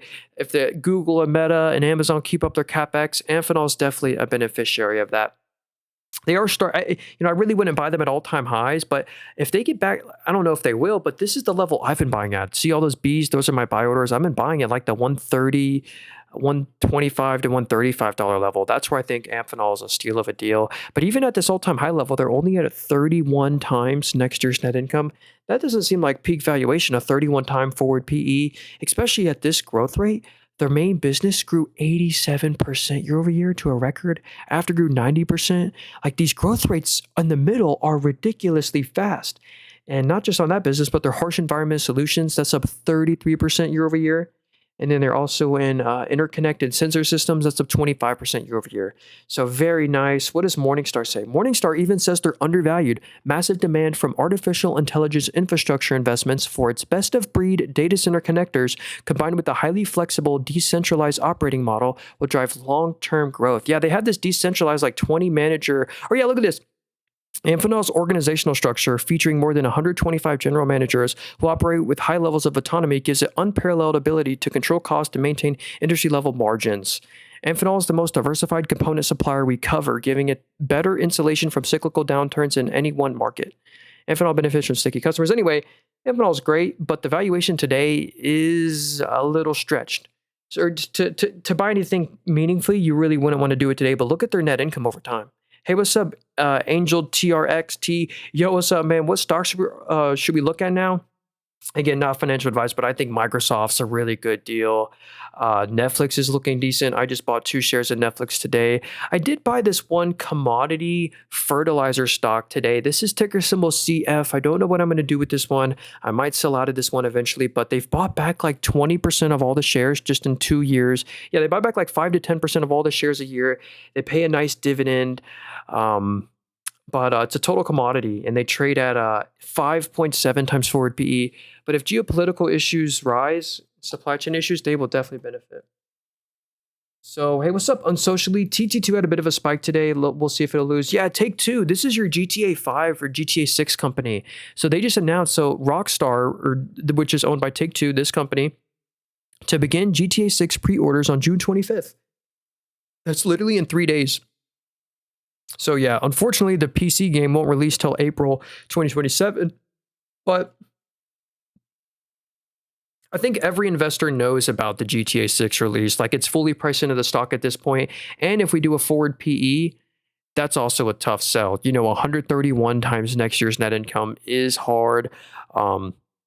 Plus, where's the Morningstar? Yeah, Morningstar says they're overvalued. While the highly anticipated release of GTA 6 will undoubtedly drive massive revenue spike, the market is pricing in unrealistic long-term expectations. So yeah, the tough part is, if we just zoom out on basic metric here, net income, they have not made a single dollar of net income since 2022.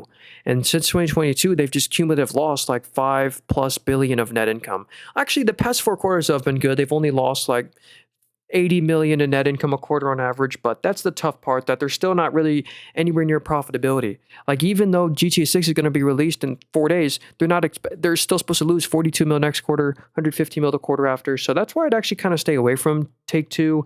I know they also own like 2K and some other games, but I'm actually just staying away from that one because simply they don't make any net income, which is unfortunate. Hey, what's up, Shark? Said Celsius. Is it at a good buy point? Yeah, Celsius, I really like them. I see they own Alani now. They own Alani and Rockstar Beverage.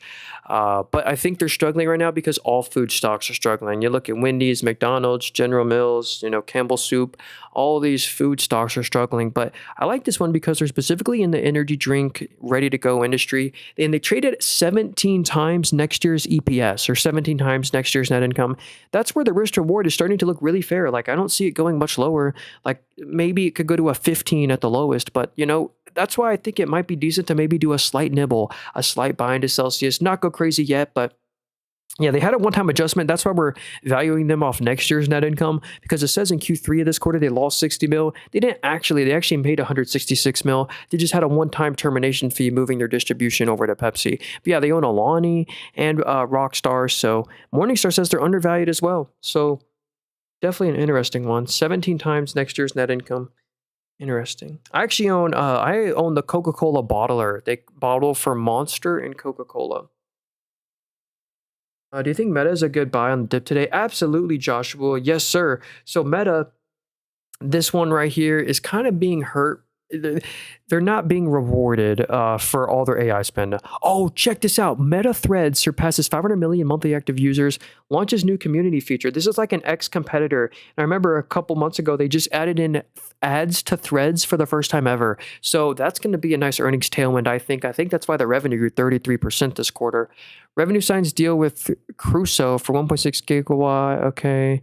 Meta launches AI-powered Facebook search with estimated 10 billion revenue potential. Really? Wow. That's actually pretty cool. Meta lobbies U.S. Congress for immunity from child harm lawsuits. Okay. Anyway, I probably can't talk about that. Anyway, Morningstar says they're undervalued. Successful monetization of its massive scale through AI-optimized ad targeting and enhanced content recommendations will drive long-term value growth, more than offsetting market concerns over rising capital expenditures. So yeah, that's what market's concerned over. They're spending, 33 bill this quarter, 34 billion last quarter, and they only make 20 to 24 billion a quarter. So for the past couple quarters, they're spending a lot more than they're making. So they actually have a net debt position for the first time ever. But what justifies this is the fact that revenue grew 33%, the fastest in years, 33% revenue growth. I believe AI is going to help out their ad targeting, get better return on ad spend.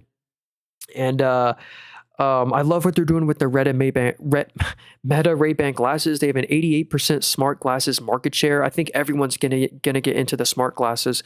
And it's cool to see that their Threads is now 500 million monthly active users.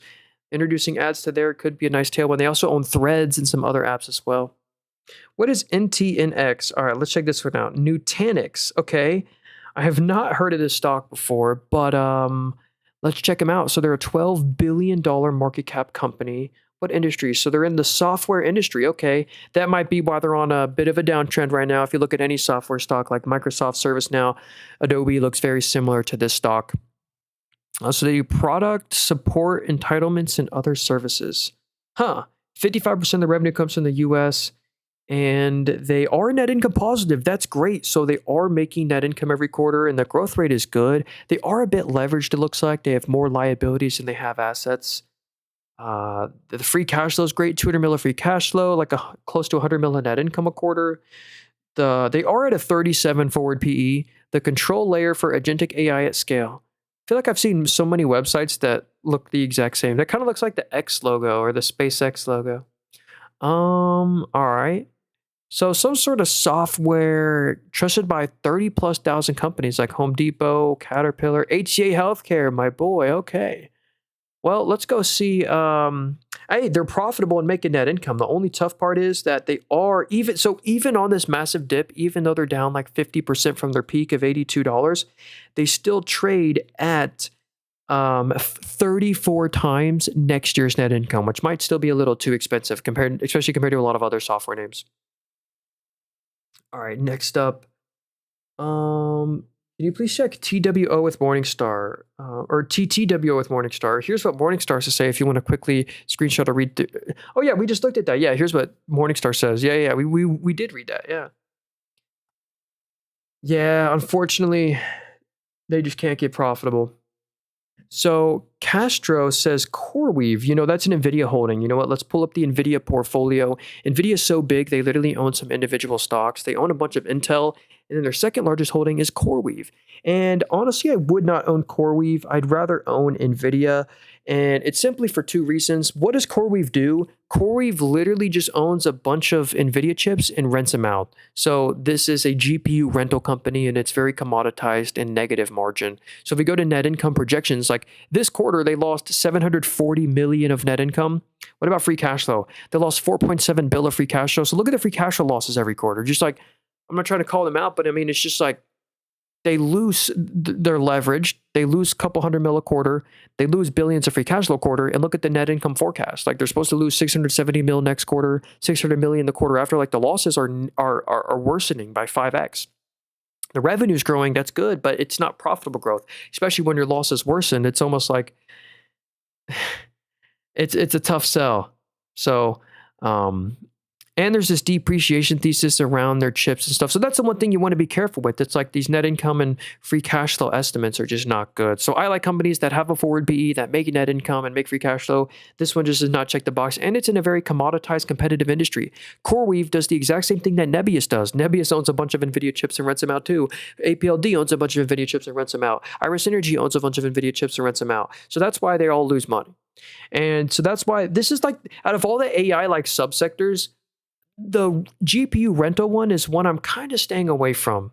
I'd rather own NVIDIA, who, this is like the picks and shovels play, selling the GPUs to these companies. And NVIDIA only trades at 20.6 times next year's net income. Or you could just benefit from all the data center construction. So Nebius and APLD and CoreWeave are building all these data centers. You know who benefits from that? The companies who do the HVAC work, the companies who do the MEP work, the companies who power it, the companies who provide the copper cables for NVIDIA, the company who powers the data centers with clean nuclear energy, and construct the data centers. So you can benefit from CoreWeave by owning like the whole NVIDIA ecosystem, you know what I mean?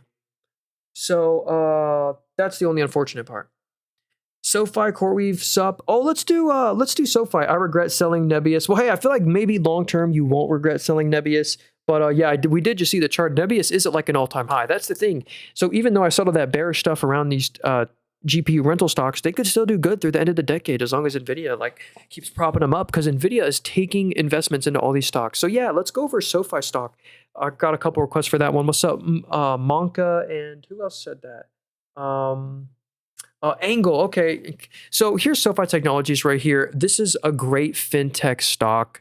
Morningstar says they're fair valued. Its unique full-service digital banking model drives significant cost advantage and switching cost, but elevated credit risk exposure and reliance on capital markets demand for loan sales warrant caution. So one thing that investors didn't like is, yeah, they diluted shareholders by like $1 billion. Well, not that much, but like a couple $100 million of dilution. But that's just what SoFi does. They dilute shareholders and then they loan out all that money. And if we go to their lending business, it's good to see that their lending revenue grew 55% year over year.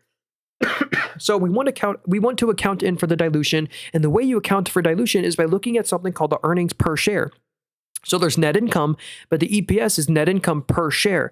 And since if there's more shares that exist, the net income per share will fall because there's more shares that exist. And even if we do a forward PE, we judge them off next year's EPS, not next year's net income, but next year's net income plus dilution. SoFi only trades at 24 times next year's EPS. That's where it starts to look pretty attractive, especially for the growth that they're having. Their main lending business is up 55% year over year, and the other half of their business, their financial services, is up 41. After grew 101, after grew 85, after grew 195. They got their own banking charter through a loophole that's now patched because of them. The net income forecasts look phenomenal. In 2 quarters, they're expected to make $240 million of net income. Net income has never been close to $240 million before. So there's still a lot of EPS and net income growth to come to SoFi. So that's why I own that one. Full disclosure.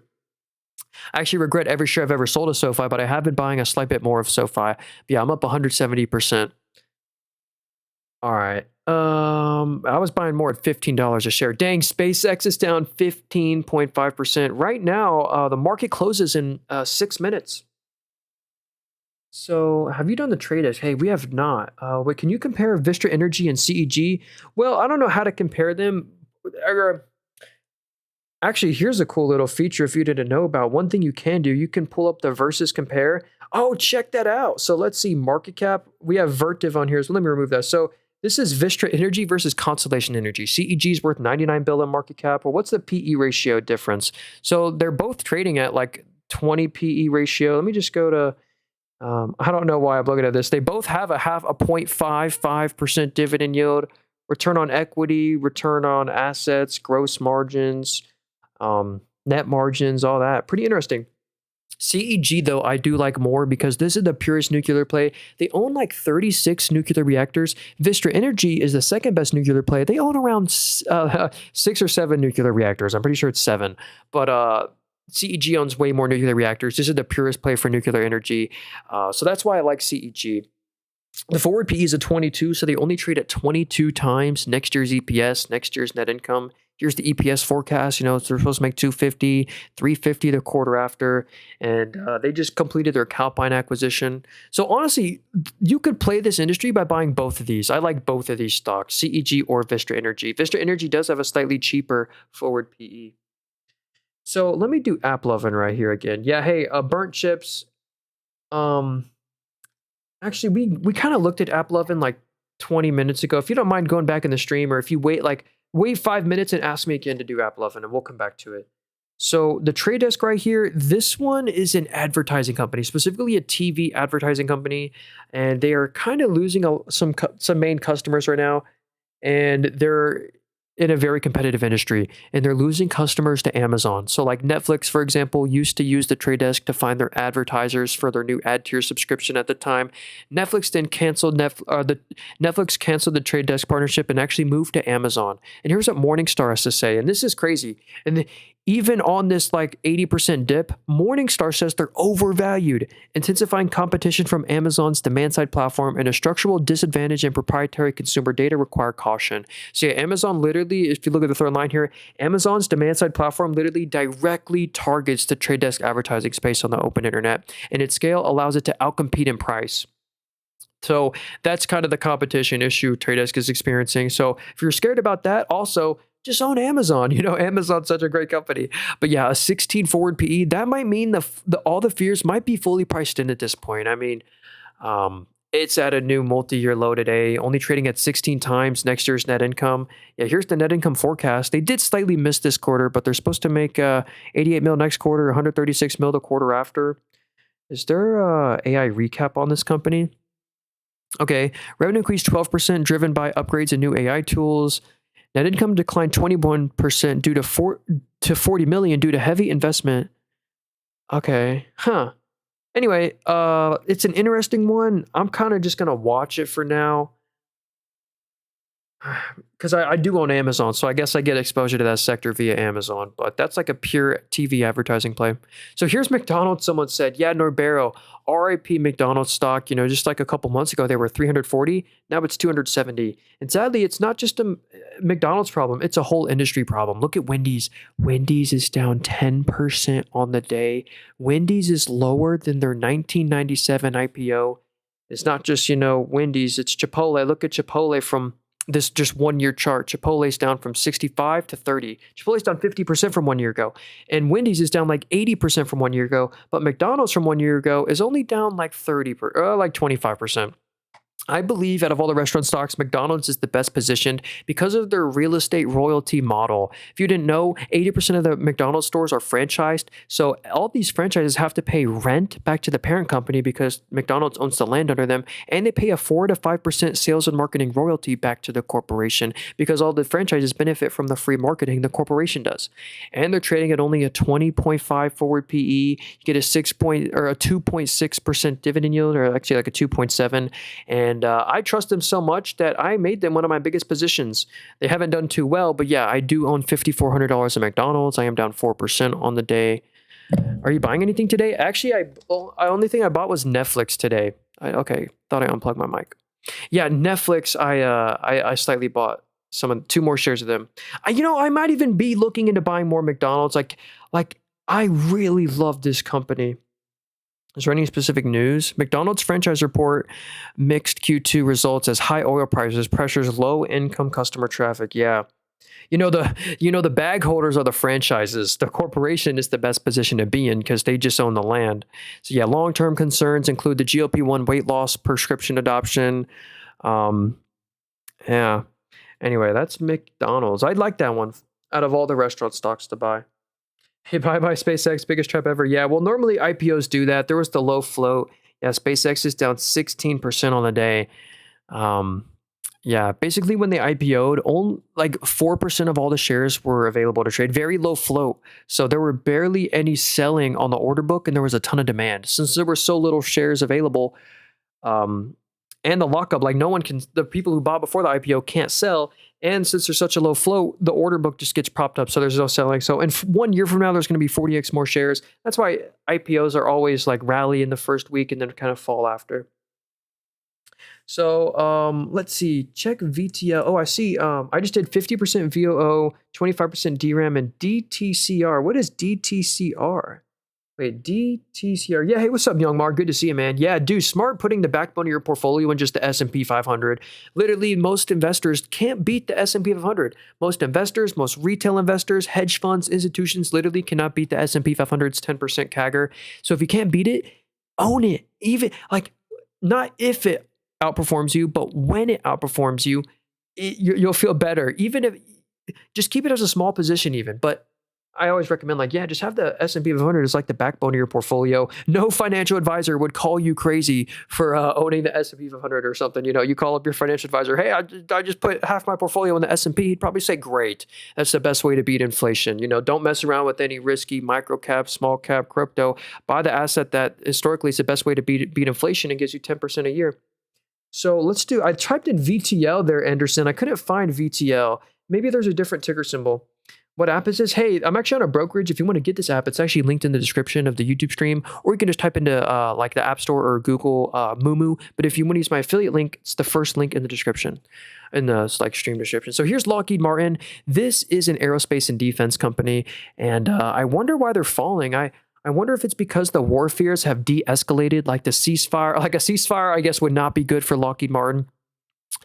Strengthened partnership on U.S. defense industrial base. Lockheed Martin secures 514 million U.S. Space Force contract for GPS IIF satellites. U.S. State Department approves 1.5 billion sale of UH-60 Black Hawk helicopters to Austria. Senate panel approves defense bill provision requiring Pentagon approval for contract. Oh, for contractor buybacks. Yeah, they were doing that for banks earlier. The government's like stepping in. Anyway, this one isn't my favorite aerospace and defense company, but it is quality. They do massive buybacks and the valuation's super cheap. I mean, they're trading at only 16 times next year's net income. That's starting to get cheap. 40% of the revenue is aeronautics. They're in rotary and mission systems, missiles, fire control. It's like, instead of owning the war, own the companies that sell the missiles and the bullets to the war, the picks and shovels play, you know what I mean? And space as well as another 20% of the revenue. US is 71% of their business. And the US government basically just can't allow this company to go bankrupt. But one of the reasons why I think Lockheed Martin is underperforming other aerospace companies like GE Aerospace and Moog is because of the lower growth. Like the lifeblood of the company, the sales, the revenue, actually only grew 0.3. That doesn't beat inflation. It's kind of like low single digits, like 0.14, 1, 1, 8. 0.6. So we kind of want to see them, like if we just zoom out on the revenue, I mean, it kind of looks like what the revenue was since in 2020. So they really haven't grown their revenue too much since 2020. And neither of their net income. So that might be why the stock is struggling. The net income and the revenue is kind of where it was just a few years ago. So that might be why it's having a tough time like escaping this, market cap level, this stock price level. But still very cool company. I have as my main aerospace and defense play, ticker symbol MOG.A, Moog. Also, I love Raytheon. Raytheon might be my second favorite. RTX right here, Raytheon. They own Collins Aerospace. They sell the missiles and the bullets mainly. So yeah, they have a 1.5% dividend yield too. I think Lockheed Martin, I forgot to mention, Lockheed Martin has like a 4% dividend yield. That's pretty crazy. So Francisco said, can you look at ELF, please? Yeah, and again, I apologize. I'm a little behind here. I got to get to ELF, Astera Labs, SanDisk. What's up, New York? Good to see everyone. And EKPED. I'm probably saying some of these names wrong. I'm sorry. But yeah, anyway, here's ELF Beauty right here. This is your beauty and cosmetics company, and they are down bad from their peak. And here's the tough part. Even though they are down like 50% plus from their peak, they're not a steal of a deal yet. They're not super undervalued. If we go to their forward PE, even on this massive dip from $140 all the way down to 60, they still trade at 32 times next year's net income, which isn't like, it's still more expensive than the S&P 500. That's actually more expensive than like most of the Mag 7. Google, Amazon, Meta, Microsoft are all significantly cheaper in terms of what you're paying for growth. And but they do have good revenue growth. And part of this was from an acquisition. That's why the balance sheet changed so quick quarter over quarter. They bought a beauty and cosmetics company for $600 million. So that's kind of why the revenue really spiked up the past 2 quarters. Specifically, it's because of that acquisition. But still, the net income is getting a little choppy. I mean, the past couple quarters, it's been lower. So that's why I would still be careful with this one. If you love this industry, you'd also love, I think, Ulta Beauty. So this one's also on a downtrend. So if you're looking for a beauty and cosmetic stock on a downtrend, Ulta Beauty also is on a downtrend. But check this one out. They only trade, wait, where's the valuation? Ulta Beauty only trades at 15 times next year's net income.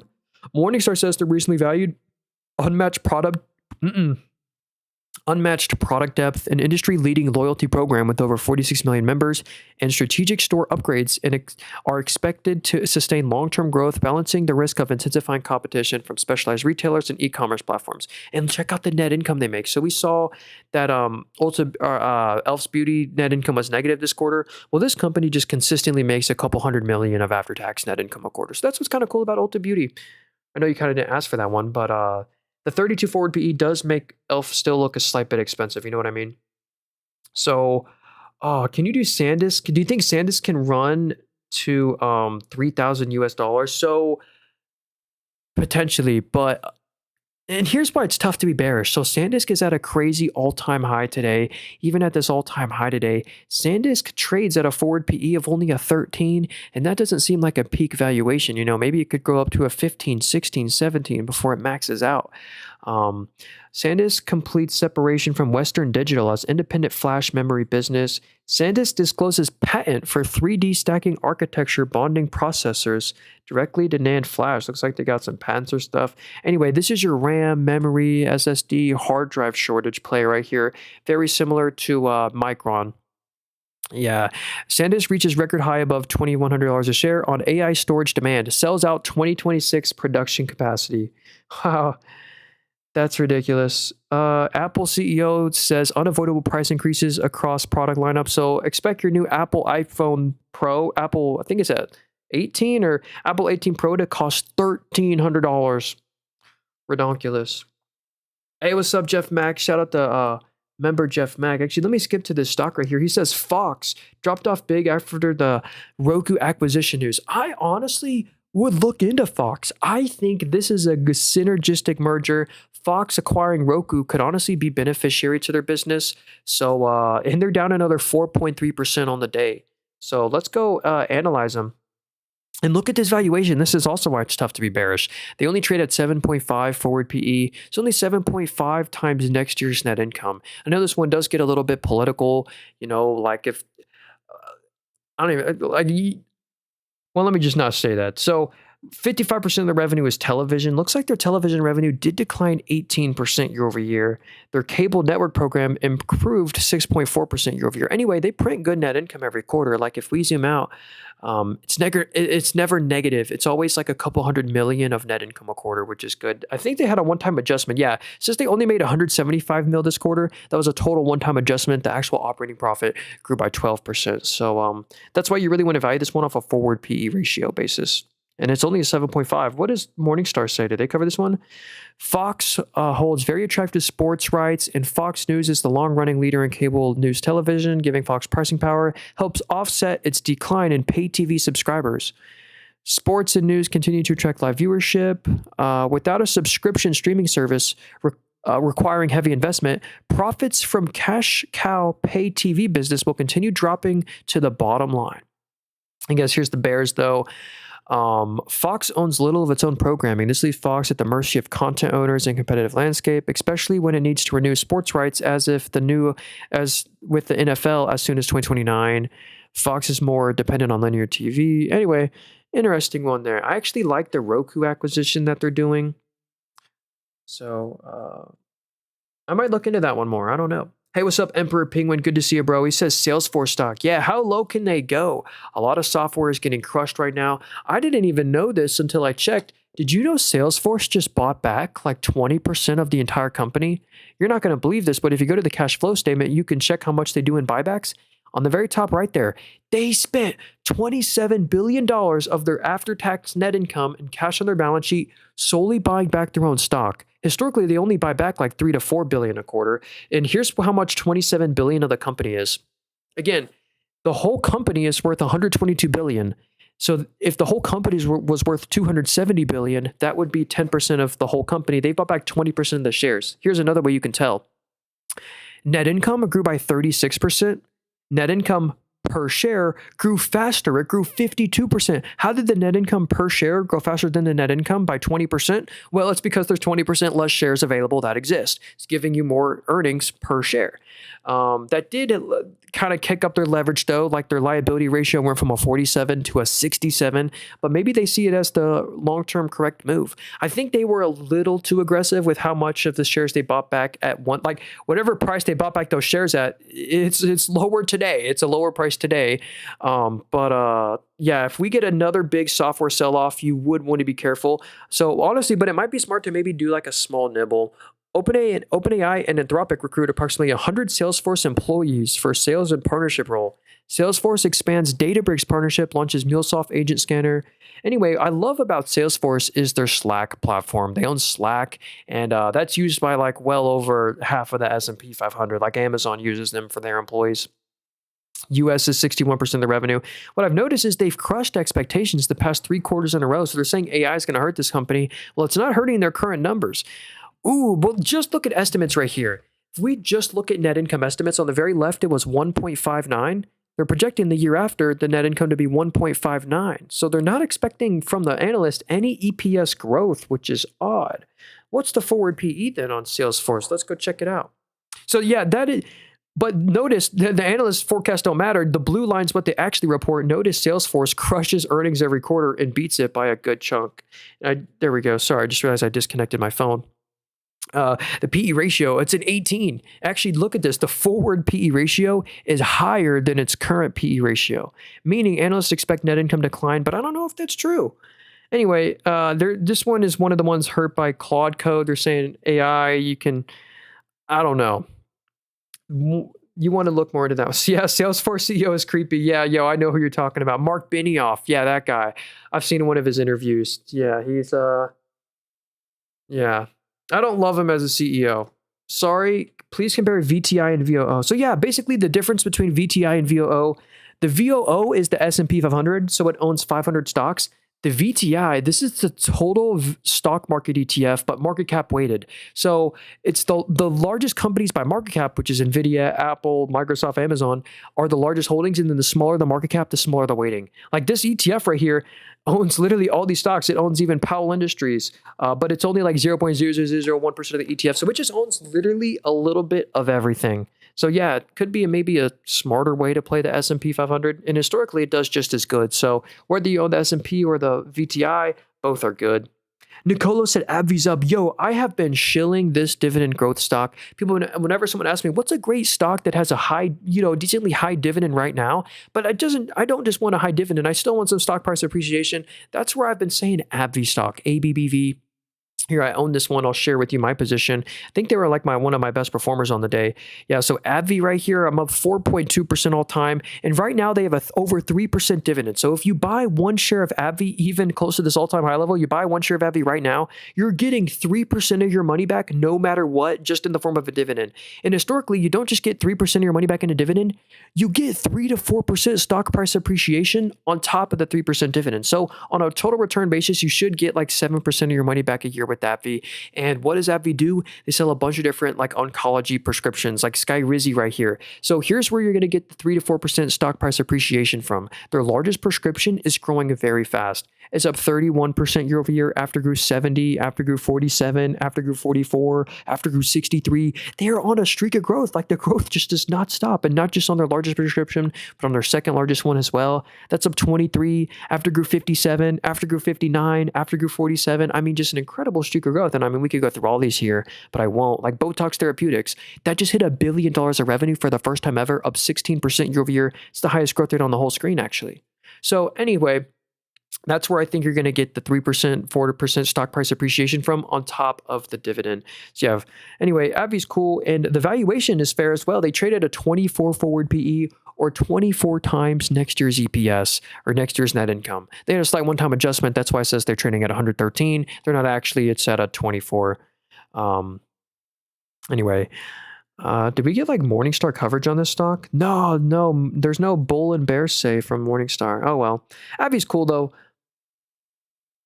Next up, all right, we'll look at a couple more here, then I gotta go. But hey, I've been having a fun stream. We've been live for almost 2 hours. If you are enjoying, please leave a like before you go. CNQ is up today despite oil being down. We thought when we were streaming yesterday and the day before, we thought markets were going to open red because of oil. We thought the Strait of Hormuz is being opened up again, but oil's down all the day. It's like a weird day, like where oil's down and back sevens. Like literally this whole screen, every stock in here is red on the day. But anyway, here's CNQ, Canadian Natural Resources. Yeah, this is basically Canada's ExxonMobil, Canada's Chevron. So we'll convert the currency to US dollars from CAD. They traded a commodity like oil multiple, trading at 10 times forward PE or 10 times next year's net income. And with the oil prices, yeah, they're supposed to make $2.6 billion net income next quarter, $2.28 billion the quarter after. So yeah, basically Canadian oil stock, Canadian ExxonMobil. All my profit got wiped out. Should have buy Micron, Intel, and SanDisk. Well, oh, dang, yeah. Those have been some crazy winners. We all have been there. I sold Palantir at $8. I sold Robinhood at like 31. So what's up, Larry? Good to see you, man. He says APEG stocks. So I actually typed in APEG. I could not find that company, actually. APEG? Yeah, I can't find that one. That's weird. I've been DCing into Adobe for months. Hopefully, it's a turnaround play. So yeah, Adobe is one of the ones where I can low key kind of see AI hurting this one. They're saying in 10 years from now, will we need Photoshop? If I can just Google Gemini create a logo, if I can Google Gemini edit a thumbnail, and YouTube now has, I've been using this new Gemini thumbnail creation is incredible. So basically the thesis is like maybe in 10, 15 years from now we won't need Photoshop. That being said, I still use Photoshop like every day. And After Effects. Morningstar says they're undervalued. Adoption of its generative AI solutions, Firefly, highly sticky creative cloud ecosystem, and successful expansion into digital experience will drive long-term value growth. And I'm kind of a believer as well. Humans are always going to need the final touch on art, that final touch, where AI might mess something up a little bit, but maybe this turns from a complete AI loser to a somewhat, it might not be as big of a loser as people thought. But that being said, I'm still staying away from Adobe simply because I am scared of the AI thesis. And there's other software stocks that I like. But potentially, like, you could be right. The worst could be fully priced in at this point. They're trading only at a 10 forward PE. That's literally cheaper than oil stocks. That's a commodity like multiple where it's just not supposed to create or lose you any money type multiple. And the cool part is they're doing massive buybacks. Adobe knows the stock is cheap. So look, they're buying back like 2 to 3 billion of the stock a quarter. And that's a good chunk of the company, just like Salesforce is doing massive share buybacks. So the net income on Adobe only grew by 1.2%, but the net income per share grew by 7.8% because they bought back 6.2% of all the company. I think they'll continue that. I kind of wish Adobe would do like an acquisition. I heard Adobe is actually considering buying Midjourney. It's like another AI generative thing. Oh, wow. Adobe expands creative AI agent across Firefly Cloud, including Photoshop, Premiere, and Pro. Well, hey, don't tell Photoshop. But I kind of got the cracked Photoshop version. Okay. You did that co-CEO thing. Oh yeah. Hey, thanks, Norbero. Okay, we'll look at one or two more here. Junglius, what's up? Said Netflix stock. Yo, we just did a deep dive on Netflix a minute ago. I did just buy 2 shares in Netflix right before the stream. So this is one that I think now's not the time to go all in. Like, I eventually want Netflix as like 4 to 5% of my portfolio. Don't make it 4 to 5% of your portfolio today. And I'm not. I'm only making it like 1% of my portfolio because in this high volatility, market, high beta market, now's not the time to spend all your money and leave yourself with no cash. You know what I mean? So you want to slowly dollar cost average in. And if this is the permanent bottom and Netflix never goes lower, then GG, I tried. But I'm only going to buy more if it falls lower, if it falls 5 to 10% lower. I'll only make it a 4 to 5% position if it falls. So that's how I think you want to be more disciplined. What's up, Mr. Gurdon? Said SHAZ, Sharon AI. Let's actually analyze this over here. I've never heard of this one before. Shaz stock, Sharon AI Holdings. Well, the stock's done very good since its IPO. It IPO'd this year in 2026. So let's see. They do provision of high performance compute. So this is CoreWeave. This does the exact same thing. CoreWeave, Nebius. So yeah. They have 25 employees, the company that develops and delivers GPU cloud computing and AI solutions. So what is this company? A GPU rental company. They do the same thing that CoreWeave and Iris Energy do. So yeah. Wait, are they headquartered in No, they're headquartered in New York. Huh. There you go. Anyway, they're not, again, it's another one where I was specifically coming to check this if they were going to make net income. Every GPU rental company that I've ever analyzed have terrible net income forecast. So yeah, what I mean is negative net income forecast. So they're supposed to lose 11 million, lose 16 million. I'm sure they're going to have, phenomenal revenue growth. Revenue is going to go to 38 mil, but the net income losses are the only issue there. Yeah, this is like a smaller Nebius, very like a super small Nebius. Cool. Last up. Oh, I see Damien said Credo. Fernando said IONQ. I would not buy IONQ. I think they're really overvalued, but they are acquiring a bunch of quantum computing companies. IONQ was the company that claimed, I wonder if we can find this. IONQ, and it's my second or third most recent TikTok in short. IONQ, this company is criticized. They claim their quantum technology could mine all the remaining Bitcoin in 48 hours. Now the CEO is getting directly called out, and there was a short report on IONQ. That being said, all the quantum stocks are seeing, ow. I just poked myself really hard. I don't even know how that's possible. Anyway, they're supposed to lose 200 mil in net income for the next 2 quarters in a row. Very net income negative company. Yeah, here's the EBIT, earnings before interest taxes. They're supposed to lose 207 mil, 209 mil the quarter after. So that's one thing you want to be careful with about IONQ. Very far away from making any sort of profitability. So Credo, this is a phenomenal AI infrastructure company. It's a CapEx beneficiary. So basically, this company supplies copper cables and like fiber optics for data center chips like NVIDIA. So if we go to revenue right here, this is why this stock is at an all-time high. They're not just at all-time high from momentum. They're at all-time highs because the fundamentals have genuinely improved. Revenue, the lifeblood of the company, the sales grew 157% year over year. Last quarter grew 201, 270, 270, 170. So like they're going triple digit growth rates for the past like 9 quarters in a row. And not just revenue's growing, but net income is growing. They're the most profitable they've ever been. The net income grew 360%, even faster than the 150% revenue growth, meaning margins expanded. Net margin went from a 21 to a 38. So for every $100 that comes in, they keep $38 after tax. And another huge safety net takes a lot of risk off the table is when they have no debt. Credo has zero debt, tons. How much cash they got? 1.44 bill of cash, no debt. So they're a tank, dude. I love this stock. How about free cash flow? Yeah, look at the actual free cash flow after capex numbers. Yeah, there's the free cash flow metric. These triple digit growth rates are insane on the revenue, the free cash flow, and on the net income, and on the margin expansion.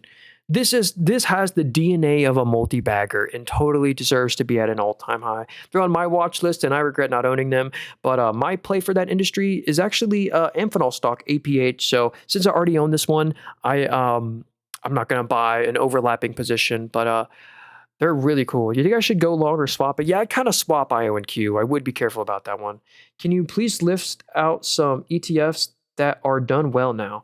Well, the best ETF that I recommend is the VOO and the QQQ. The average retail investor, hedge fund, institution literally cannot beat the S&P 500 and the NASDAQ 100. So just buy QQQM or VOO. You should literally, if you buy these ETFs, you should just get 8 to 10% of your money back every year. That's what it's done for all of history on average. It's the best way to beat inflation, Put this, like, I know that's boring to some people, but put this as like a chunk of your portfolio, the backbone of your portfolio. Then you can play around with some individual names. After you own the S&P 500, then you can pick and choose some of the own individual S&P 500 companies to own. Here's what I chose. All these are in the S&P 500. I own Google, McDonald's, United Rentals, Carlisle's, Constellation Energy, Meta's in the S&P. Invest in what you use. If you pay for Amazon Prime, buy Amazon stock. They're actually having some Amazon Prime Day in a couple of days. If you like Coca-Cola, maybe buy Coca-Cola or Coca-Cola Consolidated. If you like AMD and NVIDIA chips, you have one in your PC, why not own it? I own AMD stock. I use Robinhood brokerage. I own Robinhood. I love Reddit, SoFi, AppLovin, Uber, Microsoft. Actually, our utility bill, our natural gas bill is literally through Constellation Energy. So, invest in the companies you know and heard of. So anyway, that was the stream. I hope you guys have a great rest of your day. Oh no, dude, Plasma, what's up, man? It's good to see you. If you give me a super quick stock you want me to look at, I'll analyze it because you're a real one. Thanks for being a YouTube member, Plasma. I greatly appreciate that. Hey, if you actually want to become a YouTube member, you get permanent access to my Discord. So even if you cancel the YouTube membership, you still stay in the Discord permanently. Or if you want to join the Discord, it costs $1. It's a link in the description. I made it literally $1 or for the YouTube members simply to keep bots out. So, and you only join it if you have any personal questions or need help analyzing a stock or want analysis on your portfolio or something. Basically, if you have any questions for me. And it's a nice community. So anyway, here's SEHD. This is a dividend ETF right here. You buy this to maximize your income. On average, you're not going to beat the S&P 500 every year. Like if the S&P 500 does 10% a year, this will do like 7% a year. This won't do as well, but this owns a lot of high dividend yielding stocks. So if you buy the ETF right now, you're getting 3.3% of your money back just in a qualified dividend every single year. And yeah, it breaks your money up for you into the top high yielding names. Stocks like Coca-Cola, Procter & Gamble, Chevron, Home Depot, Verizon, the higher yielding stocks. But it's usually the higher yielding stocks that usually don't appreciate too much in stock price. Like Verizon, this is why it'll probably underperform. And it's actually been propped up by the recent oil spike has done wonders for SEHD. But like Verizon, for example, Verizon is the same price as they were back in 1998. So if you bought Verizon in 1998, it's the same share price that it is today, despite the 6% yield. So, but anyway, I wouldn't complain about that. It's better to buy SEHD than not invest your money. You know what I mean? So that was the stream. Let me end this with a quick portfolio update. Thanks again for joining. If you did enjoy, please leave a like before you go. It does still help me out. So here's my dividend only portfolio. We're down 1.67% on the day. And here are all the stocks that we own in here. I love being fully transparent. I'll share with you my lifetime performance on every stock into my portfolios. So the only stock we're down on right now is McDonald's. We're down 4.2% on them, unfortunately. Google fell 5.2% on the day. What is this portfolio digest? I wonder, I've never clicked this before. Okay. Oh gosh, you know what? I don't know if I should agree to this. Yeah, agree to this and we'll take all your data. I don't know.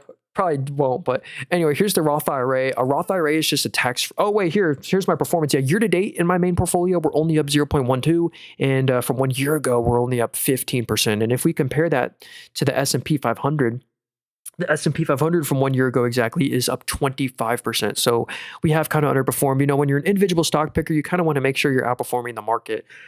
So here's the other stocks that I own in my Roth IRA. Just 4 stocks. I kind of keep it simple. You know, I got 4 stocks in here.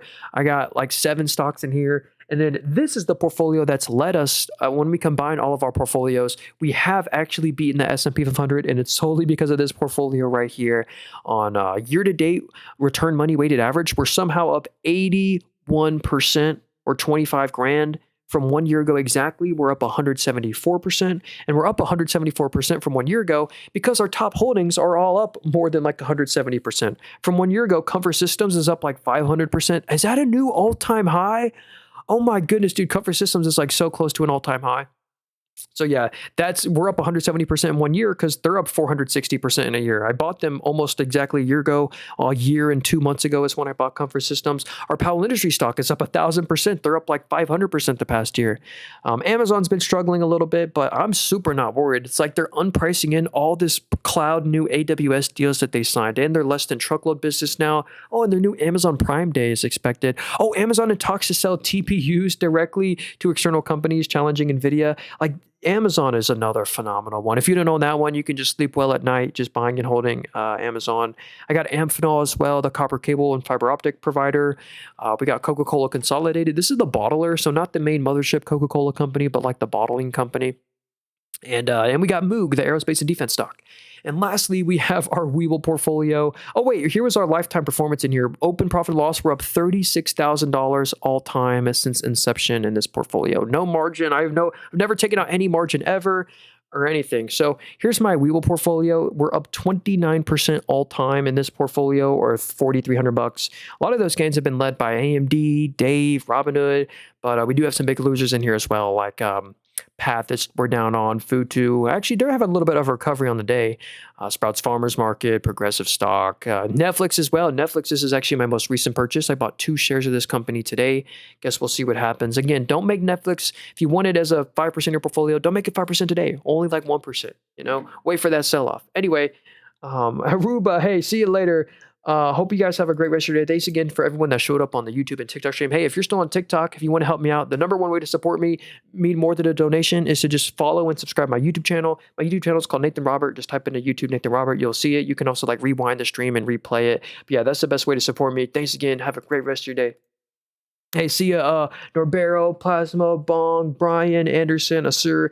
Thank you, everyone. Joshua and everyone else that I can't see their name, but if you're watching and still